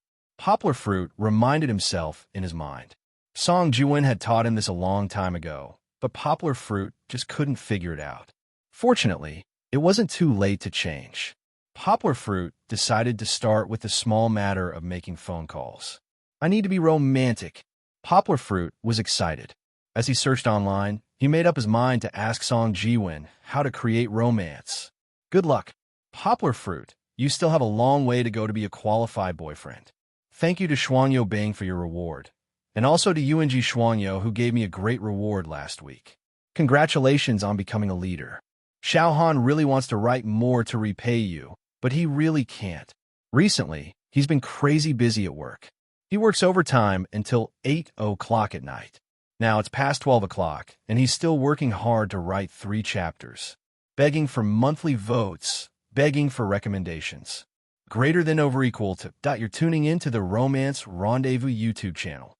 We're so grateful for your support, and don't forget to subscribe to join us on this incredible journey through captivating stories.